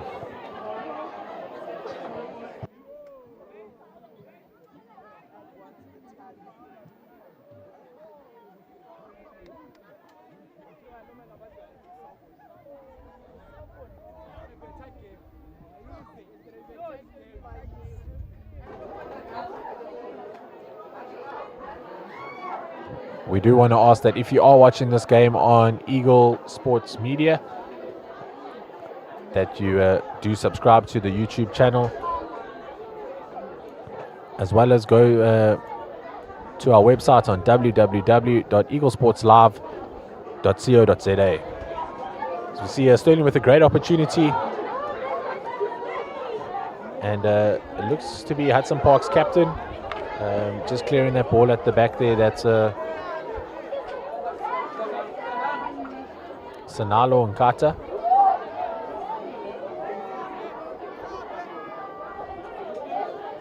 Maybe we've just seen the boys obviously run with a bit more speed than the girls, so a couple of them slipping. They have just watered the turf, which will allow the ball to roll quickly. Do you think we can expect the boys to slip a lot more than the girls, or is it just something that incorrectly footed when receiving the ball? Yeah, Nick, I know Buco is quite an old turf, so the grip has faded a bit. I know playing here personally, you do slip a bit. But yeah, the game sort of started off pretty unstructured. The crowd's getting involved. As soon as somebody gets skilled, they all make a big noise, which hopefully doesn't make the players want to play towards the crowd. I'd like to see them move the ball a bit here. Here we see them moving the ball from centre back to centre back. Ball speed not great from Stirling here. Easy for Hudson just to step across and sort out their press. Good diagonal ball straight to the forward. Hopefully a circle entry here. It's important, especially in the guys' game, to get the ball up towards the baseline. A lot of schoolboys will defend with their sticks flat on the ground, so an easy way to get past them is to get the ball up. It's a lot harder to defend as well. Yeah, a rather slow start in the first 5 minutes from both schools. No one really showing their dominance at the moment, and almost sluggish in their play. A lot of turnover of possession, which will frustrate both coaches. As Stirling have an opportunity here for a circle entry, but again an unforced error, and Hudson just roll this ball up towards the halfway line, looking to clear it. As we see Dante May chasing that ball, you can see he's putting the, looks like to be Tristan Rowe at the back there under a lot of pressure.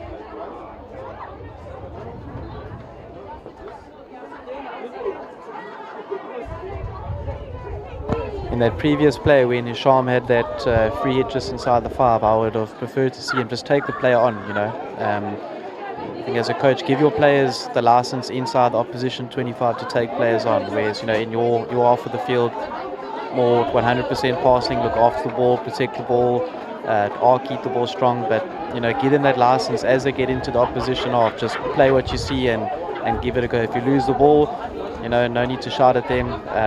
Just make sure that they get back and help defend.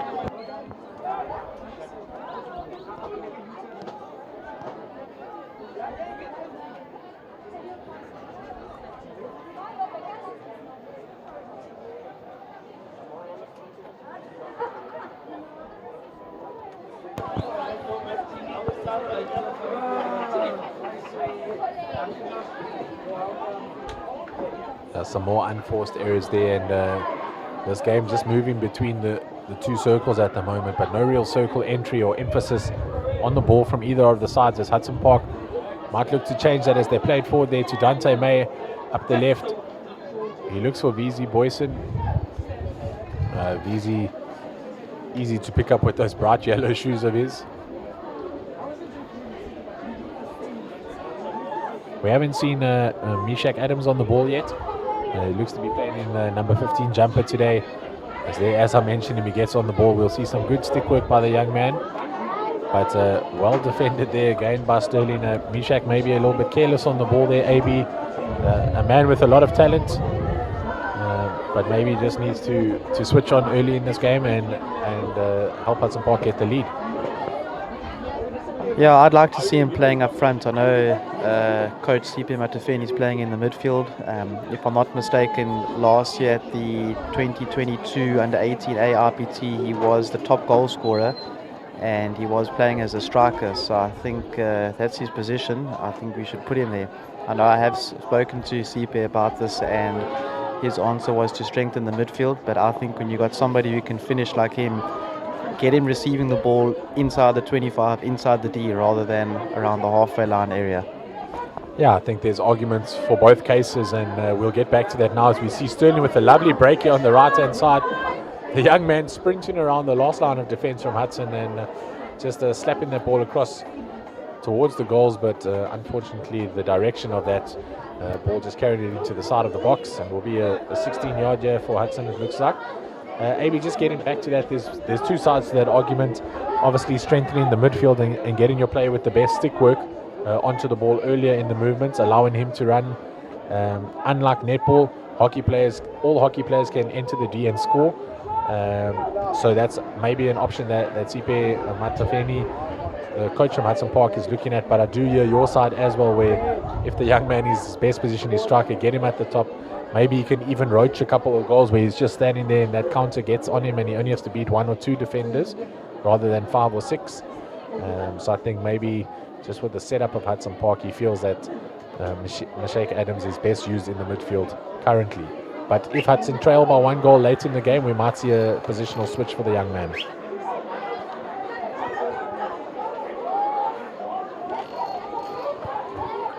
I see as we speak, Nick, he actually is playing in the centre forward position, just to the right of our screens here. So maybe CP heard me. Well, it would be wise to follow your advice from what we've heard in the girls' game and so far in this boys' game here at Buco Park, where we see Hudson Park host Stirling. 10 minutes into this first quarter, and the game still level at 0-0 as we see Siam Banyashe onto the ball. He looks to play it to Dante May. Dante May with some good stick work there. Looks to go between the defender's legs, but unable to do so, but happy to fight for the ball to come back. AB, something quite strange that I noticed in the previous game where Hudson Park played Queens is Dante May on the hockey field looks like a unit of a player, but on the Saturday when I saw him in his rugby clothes with his rugby mates, he just seemed like an average size man. So definitely different physiques and balls for different sports. As we see there, Tristan Rowe with almost a backstick slap and just creating some danger there. So Hudson Park with the free hit. So someone with Dante May's ball can definitely body check people off the ball and use his power when arcing. What other attributes can a man of his strength have on the Astro? Yeah, I see. He is quite a big fella.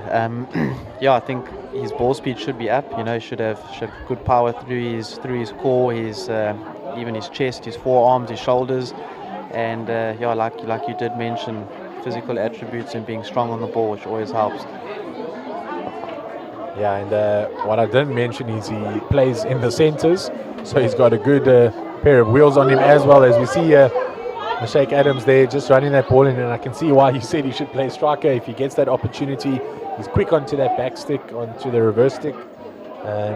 Didn't hesitate and had a lovely shot there across the face of the goal, but unfortunately the direction again just letting him down. As we see Stirling looking to play it up the middle here, and it's intercepted by Hudson but then lost, so Stirling regain possession and they'll look to roll it and look for their own circle entry. Unable to control that ball nicely, and it looks like Helio Raiters who got back there. Also a young under 16 player, AB obviously came off the bench here. And, Tristan Rowe looking to attack there.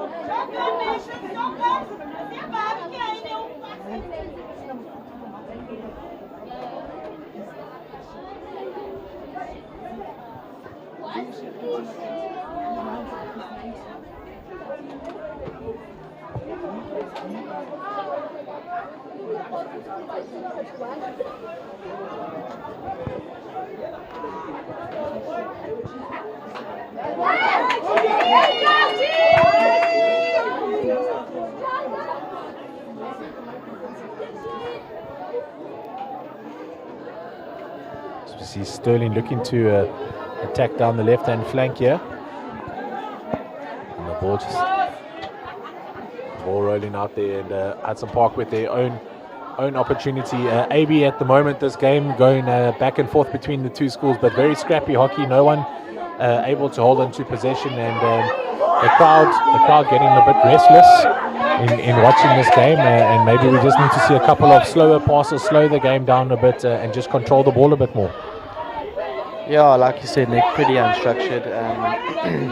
Not much quality coming through here.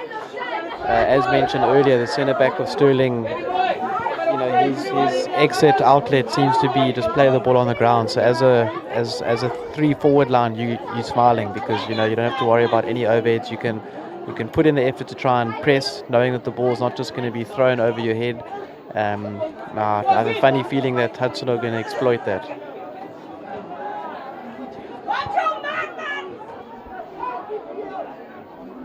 Yeah, as Hudson just looked to change the channel here from the left to the right.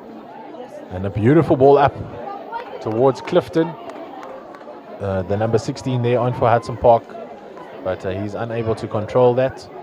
So AB, just like in the girls' games, a couple of under 16 players stepping up for Hudson. and maybe injecting some new energy into this game, wanting to impress the coach, wanting to show their talent and their skill, and obviously set up things for the rest of the season so they can continue to get some first team caps under their name. Yeah, and it's important to, year in, year out, just to pull in 1 or 2 under 16 boys so that, when the season does finish, obviously you're going to lose your matric boys, but with having 1 or 2 under 16s in your system already, they can sort of take those matric places. So, yeah, it's important, just in terms of growing a first team squad throughout a school. Yeah, and also with a lot of tours that happen pre-season, AB, and then halfway through, obviously RPTs, the rotation of players and the development of their skills obviously allows them to play different positions. When you are still in school, AB, do players switch positions quite often compared to when you're out of school, maybe at university?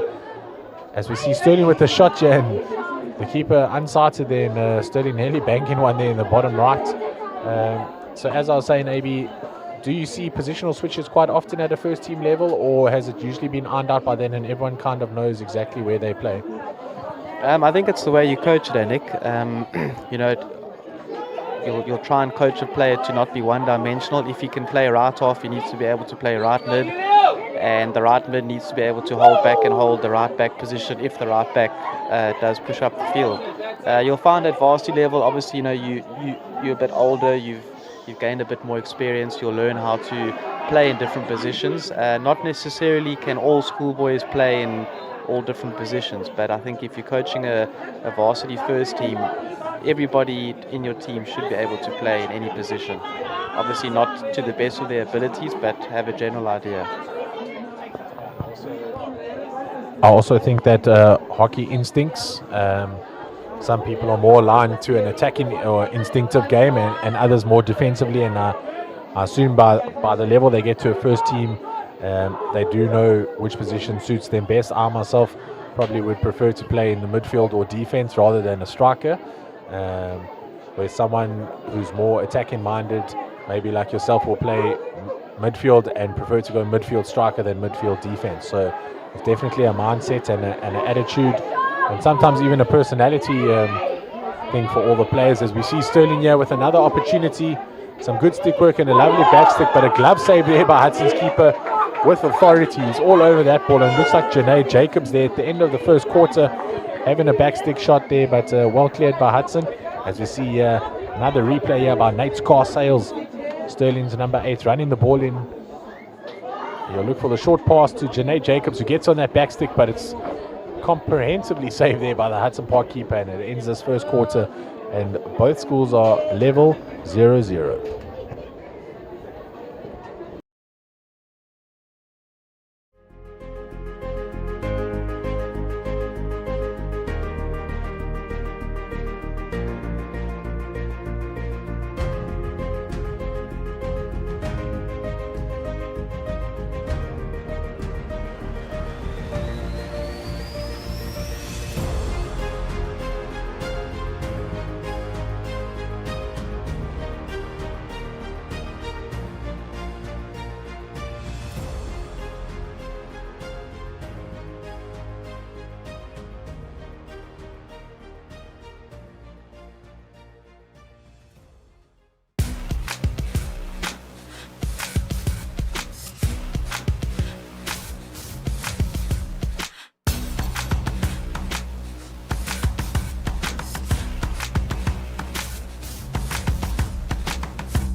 Second quarter,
Welcome back here to Bucco Park. We apologize for the breakup in play as well as the audio disruption. We are experiencing unexpected load shedding here. The game still 0 goals apiece to both schools. Just while you guys were off screen and were unable to hear the commentary between myself and AB, the game is still going to and fro between the two sides. Still some careless hockey from both sets of boys. A couple of mishaps, AB. No one really taking this game by the scruff of the neck and being dominant. Yeah, Nick, hoping that something will happen maybe at the halftime chat. Maybe the two teams need a bit of a shouting it from the two coaches. But yeah, just been very scrappy throughout. No real control. A bit disappointing, but I'm sure the boys will step up in the second half.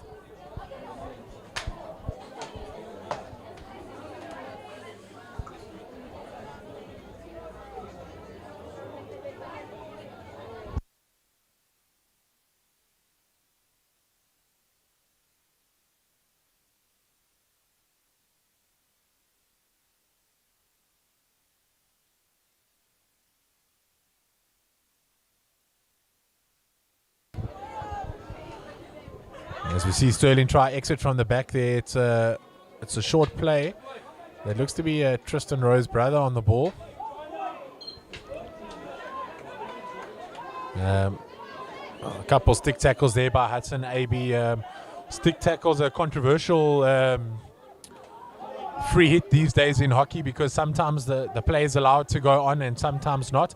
Can you explain to us as a coach the frustration you get when a stick tackle is called against you, and maybe mainly just express and explain how a stick tackle works and when it should be blown up and not blown up? Yeah, so basically when it should be blown up, if I'm carrying the ball and you try and tackle me but you take my stick first, then that's deemed as a stick tackle. And yeah, it is very frustrating when you're a coach and you can hear the stick being clattered from the opposition and you don't get the ball. But it's been blown very well, yeah, even in the previous game with the girls. Also a bad stick tackle just outside the D will result in a short corner nowadays. Yeah, as we talk about there not being much structure here, you can see as soon as Stirling won the ball there, the defenders, the outside halves aren't really repositioning themselves into a structural position, and that's forcing the player on the ball just to play the ball straight down the channel. There's no pivot player. Pivot player is normally your centre mid who you try and play the ball to get the ball to the other side of the field. And I haven't seen that, not just from Stirling, at Hudson as well. He has a bit of structure now. We see Hudson moving the ball around the back. Like to see ball speed improving here. Right half's on, play the ball to him early. Opts not to, play the ball back to the centre back. Yeah, he has probably the most structured part of the game we've seen here, Nick. Ball being played down to the right half, back to the middle, and again we see a turnover, unfortunately. Yeah, just as you complimented the Hudson Park boys and their style of play and structure, they give it away, and this time Stirling with the opportunity for a short corner.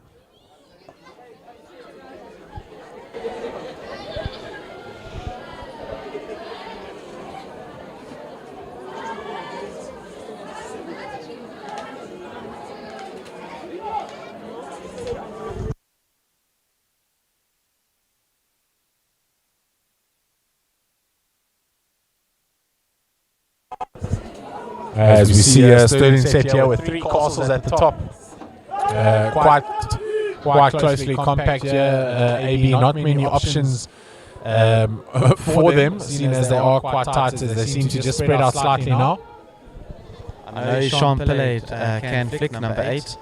I'm sure the ball's going to go to the first castle, as it does. Good stop. Decent flick. But pretty routine save for the Hudson goalie there. Not much power on the ball.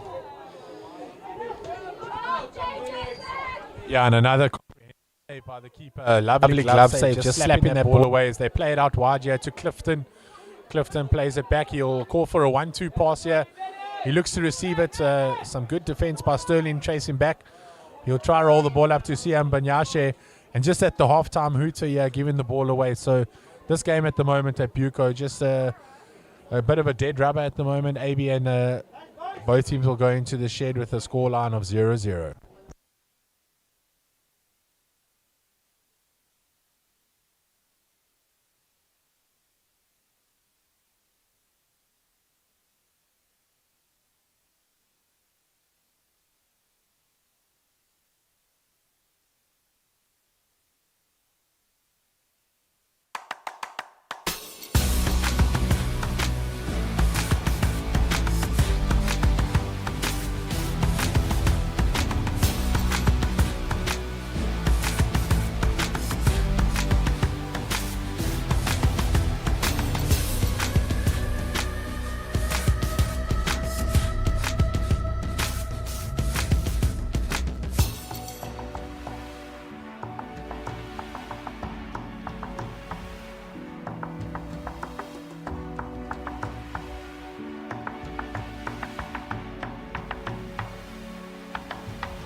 Welcome back to the second half, the third quarter here as Stirling start with the ball.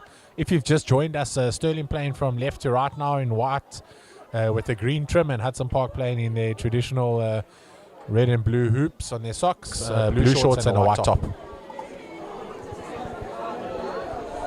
AB so far, not the greatest spectacle of hockey from both sides, but lackluster in attack and careless. I wouldn't say sloppy in defense, as both schools have stopped all the attacks that have come towards them. So maybe they're too defensive lines actually playing the best hockey at the moment. Yeah, and I think where both teams have been let down is just in that final third. It's just one or two good passes and then one or two bad passes. So unfortunately, you can't really gather much momentum like that. So I'd like to see both teams just string a few passes together, hold a better structure, and I'm sure they'll reap rewards with a good opportunity up front. Yeah, Stirling have a good chance now inside the attacking 23rd. Play the ball to the outside. Hopefully we don't lose the ball here. Another foot, Stirling ball.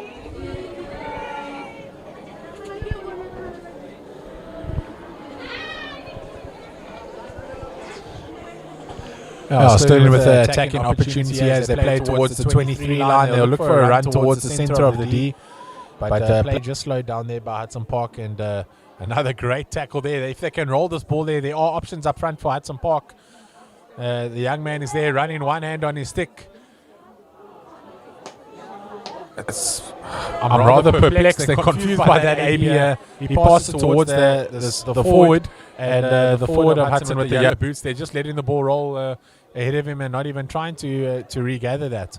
As we see, the ball rolls towards the halfway line, and the young under-16 player, Helio Raiters, on the ball, just looking to slow it down. I'm sure, AB, for the two coaches, this will be a frustrating game to coach and to manage, as not either of the sides have looked to hold on to the ball for longer than maybe 3 or 4 passes. As we see Meshach Adams running there in a strong stick tackle. Apologies for that. A strong stick tackle on him, as we heard that clash of the stick there, and winning Hudson Park a short corner.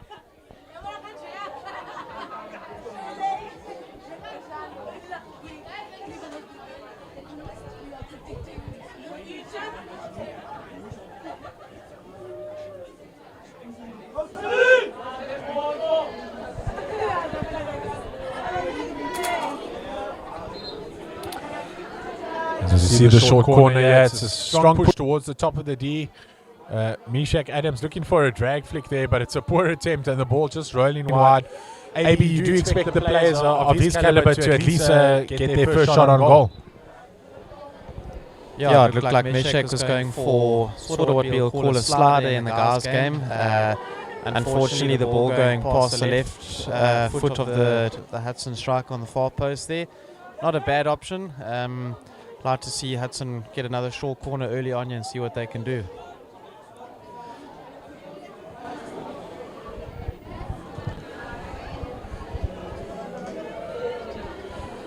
Yeah, I don't think any of the Hudson boys are having as good a game as they did against Queen's College, and they won that game against Queen's College 1-0, AB, and it was a fantastic victory for them with strong defense in the final quarter there.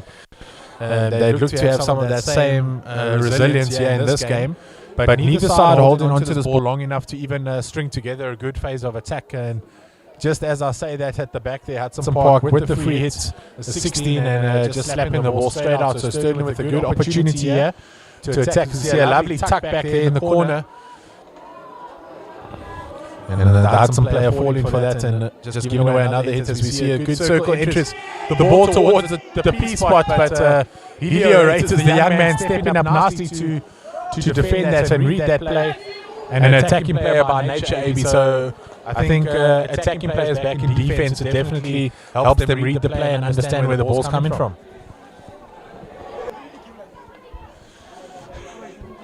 Yes, Nick, I agree with you.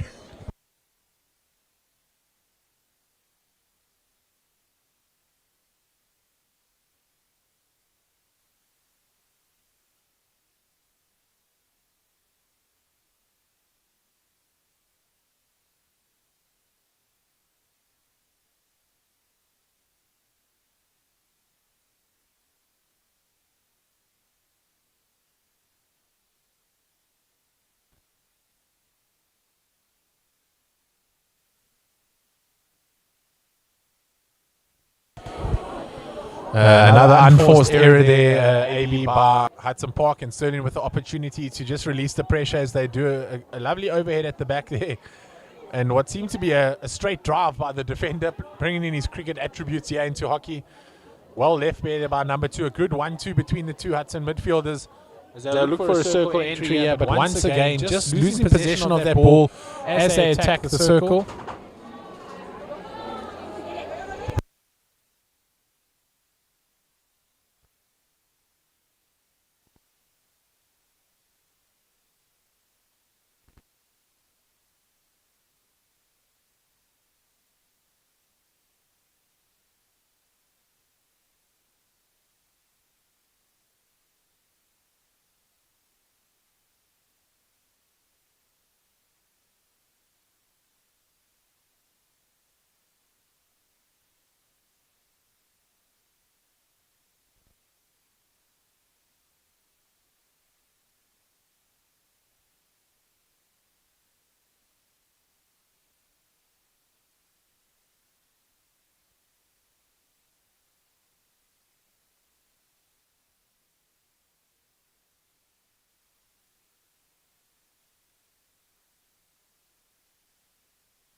Hudson with an opportunity here towards the baseline. Looks like Dante May is running onto it nicely.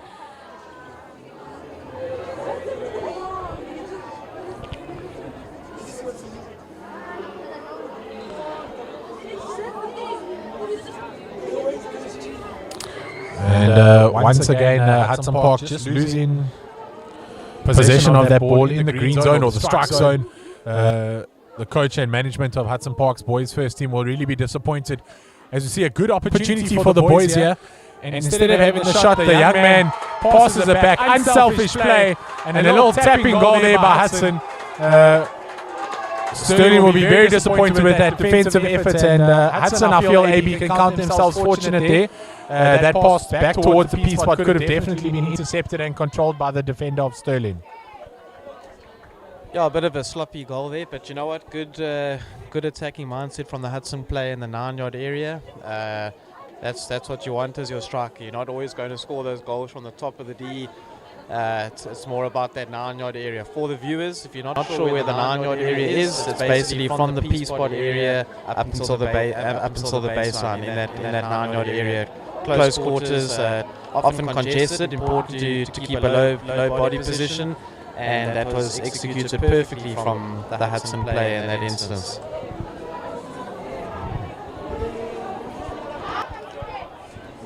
As we see Hudson Park try to roll the ball again from their midfield, but unfortunately just not getting it to those strikers.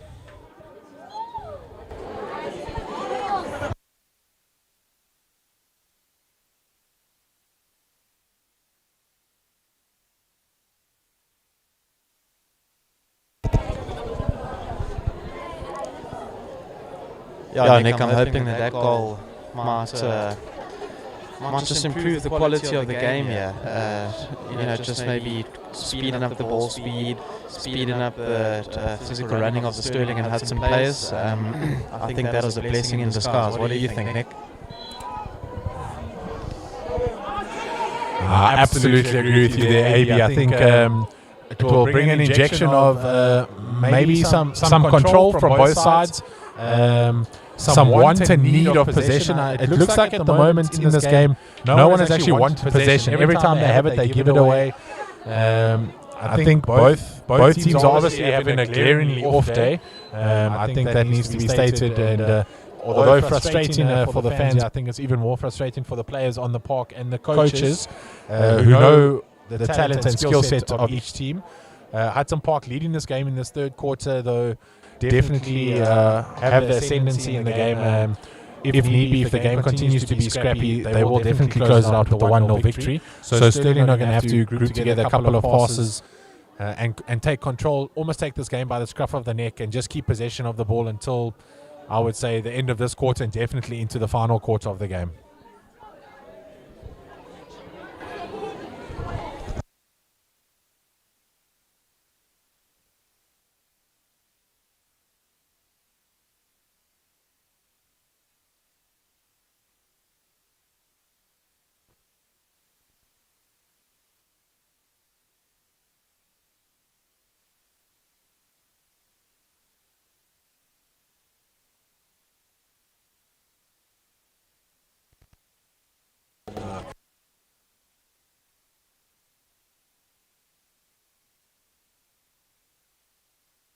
As we see Sterling AB just controlling the ball a bit more here at the back, slowing it down.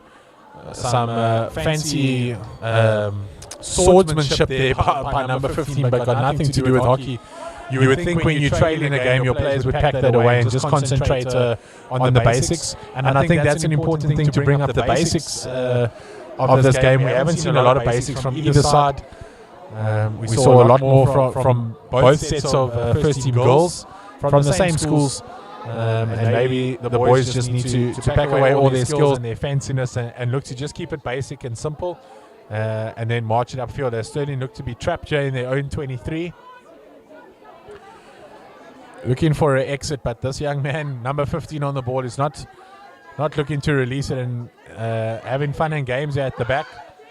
But his team is trailing, so you would certainly think that's not the right option. The umpire warning him here. And the player having too many words for the umpire, so the umpire said that's enough, and he'll send that player off with the green card.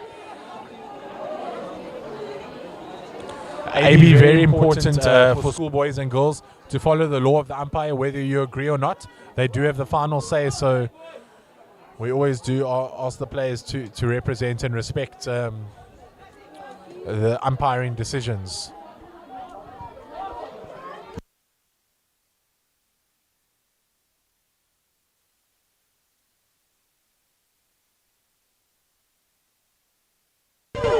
See a strong shot there by Helio Raitis, but well saved there by the keeper. And Mishak Adams goes onto his back stick and unfortunately catches one of the Stirling defenders in the leg. So winning himself a short corner, and Hudson with a strong opportunity, AB here to go 2 goals ahead. Yeah, Nick, I don't know if you've noticed, but I see they've had a positional change in goals. Got a goalkeeper change. It looked pretty solid on that first shot there. Let's see how he deals with a couple of players around him. Often goalkeepers do have players running around in front of them in a short corner. And it's important for them to move and keep their eyes on the ball the entire time.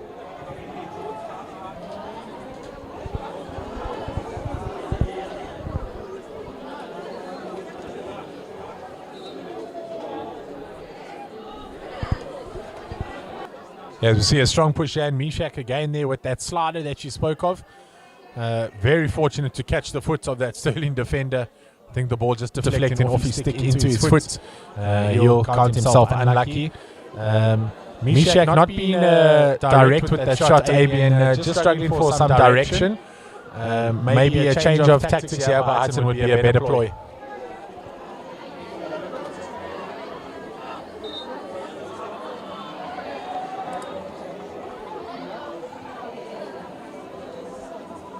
It's a slow push by Hudson, but they do change the tactics here. They slap it near post. They try for a deflection. It's not done. Helio's back onto the ball to Mishak with the strong shot, but the keeper with a foot save to his right, then up with his hand and the glove save out there. Fantastic stick work by both Hudson players, but the goalkeeper really, the man of that moment, saving a fantastic goal, or what should have been a goal. And Hudson Park again.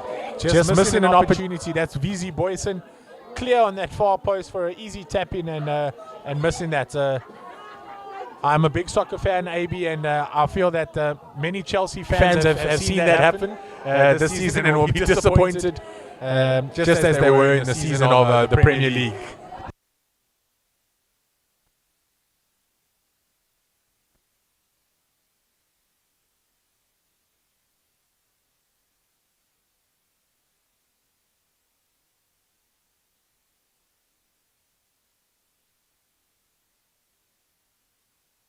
The Stirling goalkeeper change seems to be quite a good one from Hayden Marcus. I'm not too sure where he's been all the entire game.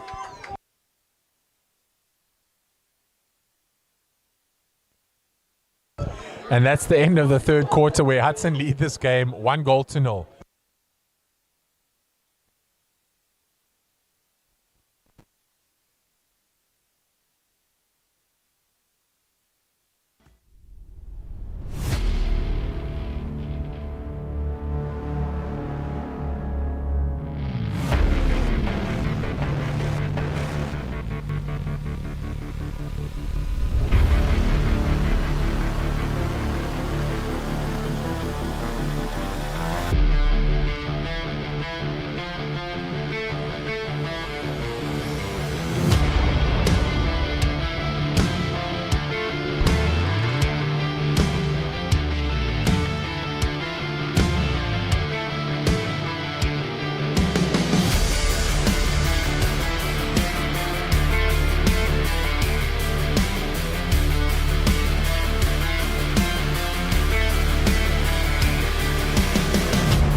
We'd like to thank Nate's Car Sales for their fantastic sponsorship of this weekend here at Buco and tomorrow at Hudson Park, where there will be rugby and netball on all day.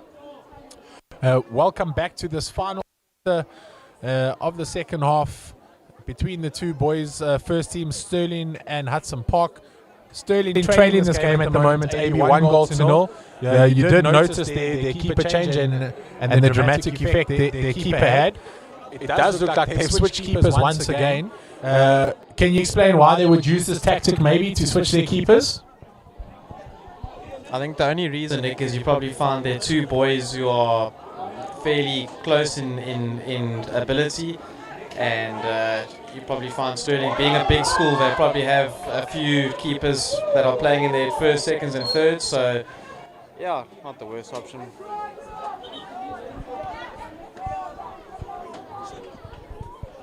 See some quick stick work there by Mishak Adams, and then winning himself a free hit. He called for the ball to be played quickly, but when it's not taken in the correct place, the umpire is correctly calling him back. And now the ball a lot slower, but it's a good ball into the D, and looked like a slap across towards the P spot, but the Hudson forwards there just unable to bury that in the back of the net. AB, you were speaking about the keeper changes. I think the previous keeper in the third quarter had a fantastic quarter, and he'll feel hard done by to not be playing in the final quarter of this game.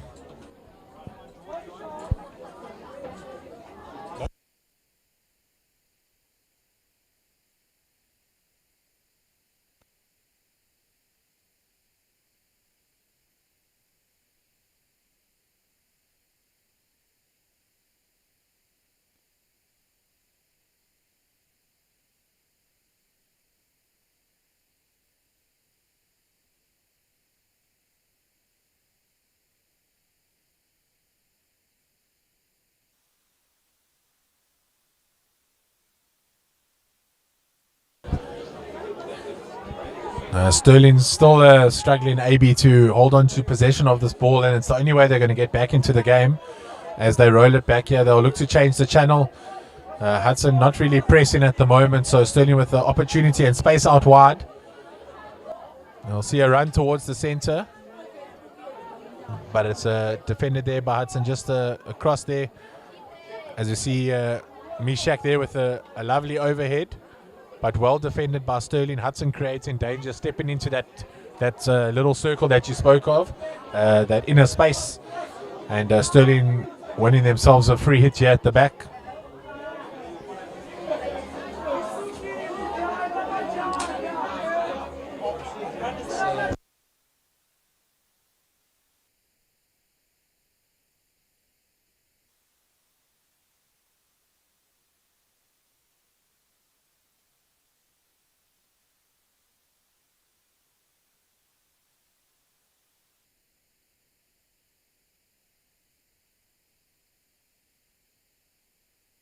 Stirling with the opportunity, the young Pile with a backstick, but again another great save by Hudson Park's keeper, the young man, really showing how good he is between the sticks today.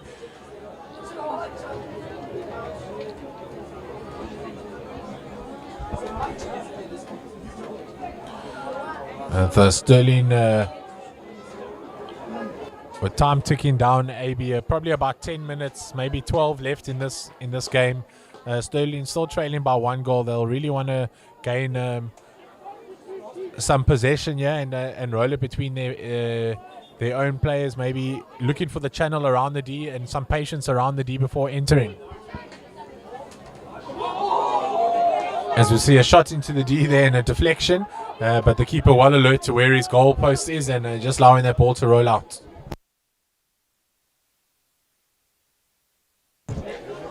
It's important for Hudson now being 1-0 up in the last quarter, as I said in the previous game with the girls, just to do the simple things correct. Play the ball to the outside. He has a good opportunity. Oh, and Basics letting that fellow down. But good play from Hudson. Play the ball down the right, straight down the line. Ball straight into the D. Unfortunately, Basics letting down the striker from Hudson.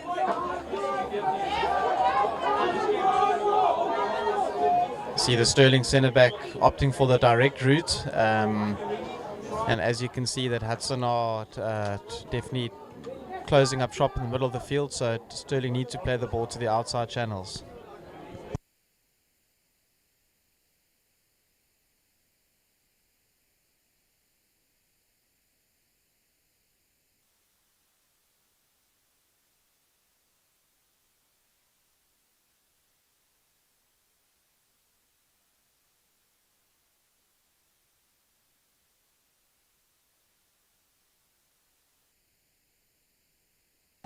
Very easy outlet again for Hudson.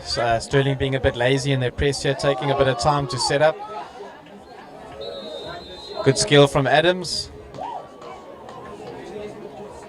John Adams referring that penalty blow for a stick tackle.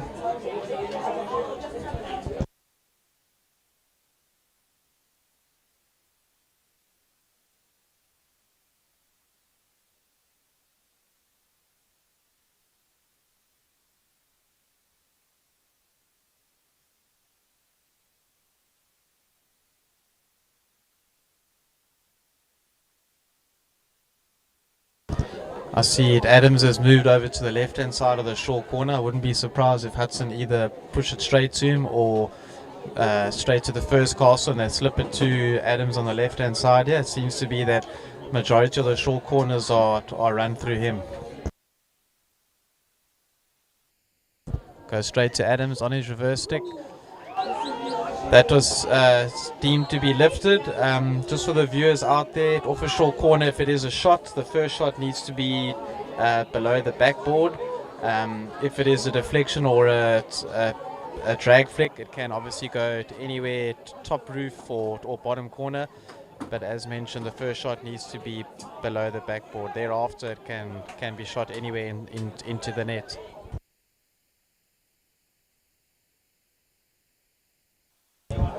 Some really good interplay from Stirling on the right hand side here. Nice to see them attacking down the outside channels as mentioned earlier. Good composure required from Hudson here now. Very good.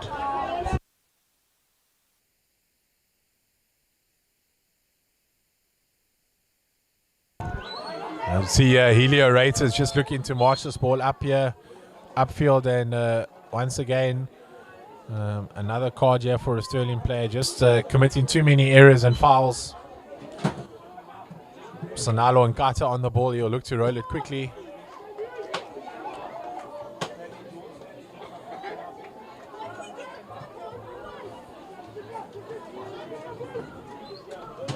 Hudson Park with the numerical advantage here. They'll look to use this to their advantage. They'll roll the ball around looking for channels. They'll look for a circle entry from the baseline. It does roll in at the diagonal, but Stirling with the opportunity to counter attack.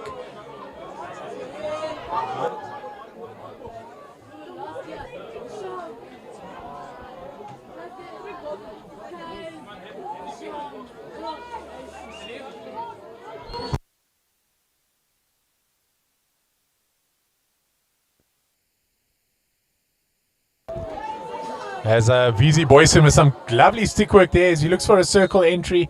Unfortunately, he just stepped on that ball and gives away a free hit here to Stirling. And Stirling will look for their own attack through Tristan Rowe. He plays a lovely ball here to the side.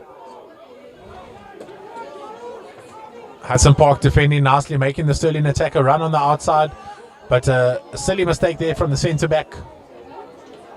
So Helio Raiters just tucking nicely back there to give himself some space. A lovely aerial ball to Dante May. Intercepted there by Tristan Rowe. He looks for a slap into the circle.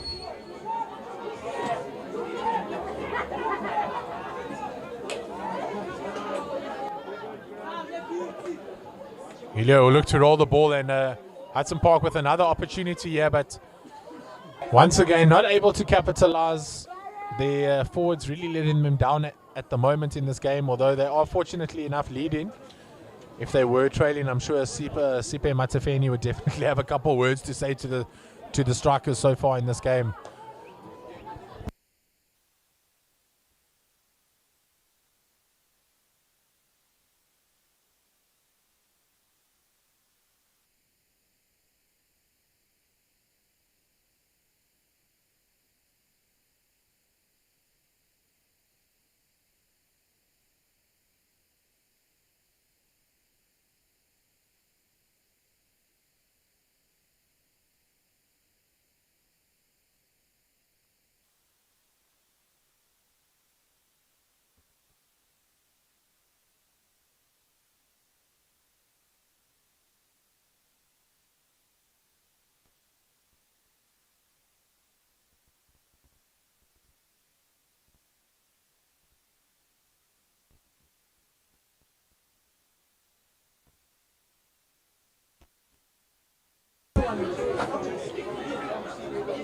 Hudson Park just controlling this game, AB keeping the possession. Obviously, with the minutes dying down here at the end, and with a 1-0 lead, you can do it more confidently, but there's always that opportunity of the counter attack from Stirling, so Hudson shouldn't rest on their laurels and should still look to play attacking hockey. Yes, Nick, I know we've been quite harsh on the two teams' performances, but I must say that Hudson have been very good in the last 2-3 minutes when receiving the ball in their 25, playing the ball to the outside channels, keeping it really simple, being strong on the ball, trying to win those free hits just to wind the clock down. Adams got the ball here, entering the D to come off his shin pad. Nope, straight off the stick, long corner.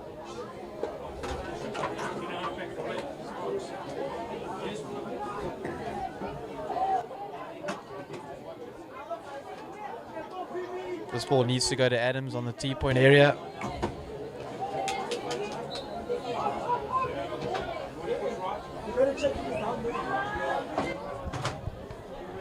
Yeah, AB, as we spoke about Meshach Adams earlier and playing striker or midfield, having seen him now drop into the midfield position just to get himself onto the ball a lot more. I'm not sure if it was a positional change from the coaches or from the young man himself, but with himself getting onto the ball more, Hudson definitely do seem to have a more attacking edge to them. It does mean he has to run through more players, just as we see Stirling attack here, and the Hudson Park player just throwing his stick almost. That's the captain, and I'm sure you'll see a card for that play of action. You can't throw your stick defensively. He is claiming that the stick was kicked out of his hand. AB, is that a tough call, or do you think it was the right call in the end? Yeah, I could probably go both ways there, Nick. I just feel that was a bit unnecessary perhaps from the Hudson player. I mean, Stirling chap was running away from the goal, so closing his angle. Rather just let him shoot from their back, your goalkeeper, from that angle. But yeah, now Stirling have got a short corner late into the fourth quarter. Let's hope they can execute with a proper injection and proper stop at the top of the castle here. Looks like they'll go to the second castle with Ishar moving to the second castle. Little switch over, 1-2, great play, finish, no goal. As mentioned earlier, that first shot needs to be below the backboard.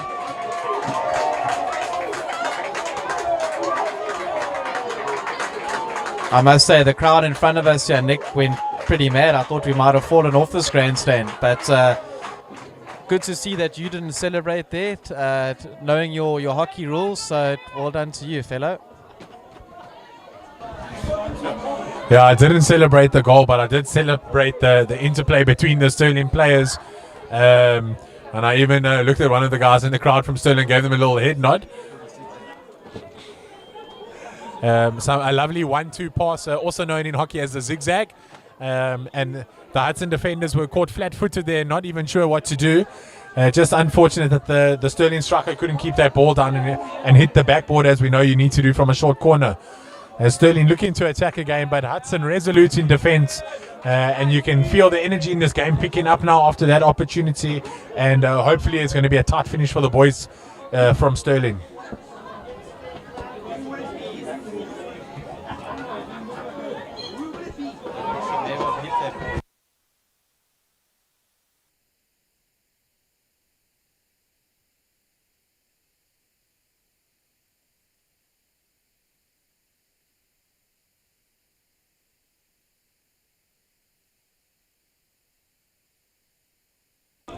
AB, as I was speaking about the energy, even the energy in the crowd is lifting up here as Stirling look to attack, but Hudson again stepping in, this time passing the ball behind Clifton, and Clifton just losing his footing, overcommitting to the run, and then just sliding away from that ball.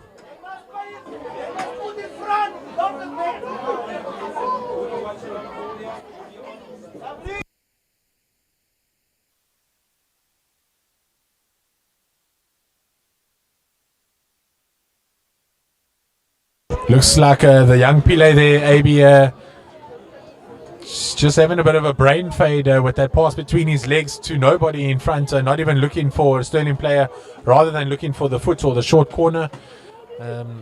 Just a little bit of composure needed from the boys in green. Yeah, I mean, that situation there, Sham's got the ball under control in the D. You know, look after the ball, keep a stick on the ball and try and win that foot rather than going for the fancy ball through your legs. Here's a good opportunity for Hudson through Adams, running down the left-hand touchline. Good reversing pass, excellent finish. That's a great goal from Hudson, great counter-attack. Well played from Adams, good receive down the left-hand touchline, and what we would call a reversing pedal pass across the D to the Hudson player. But kudos to the Hudson fellow that scored the goal for getting on his bike and getting to that far post for the tap-in.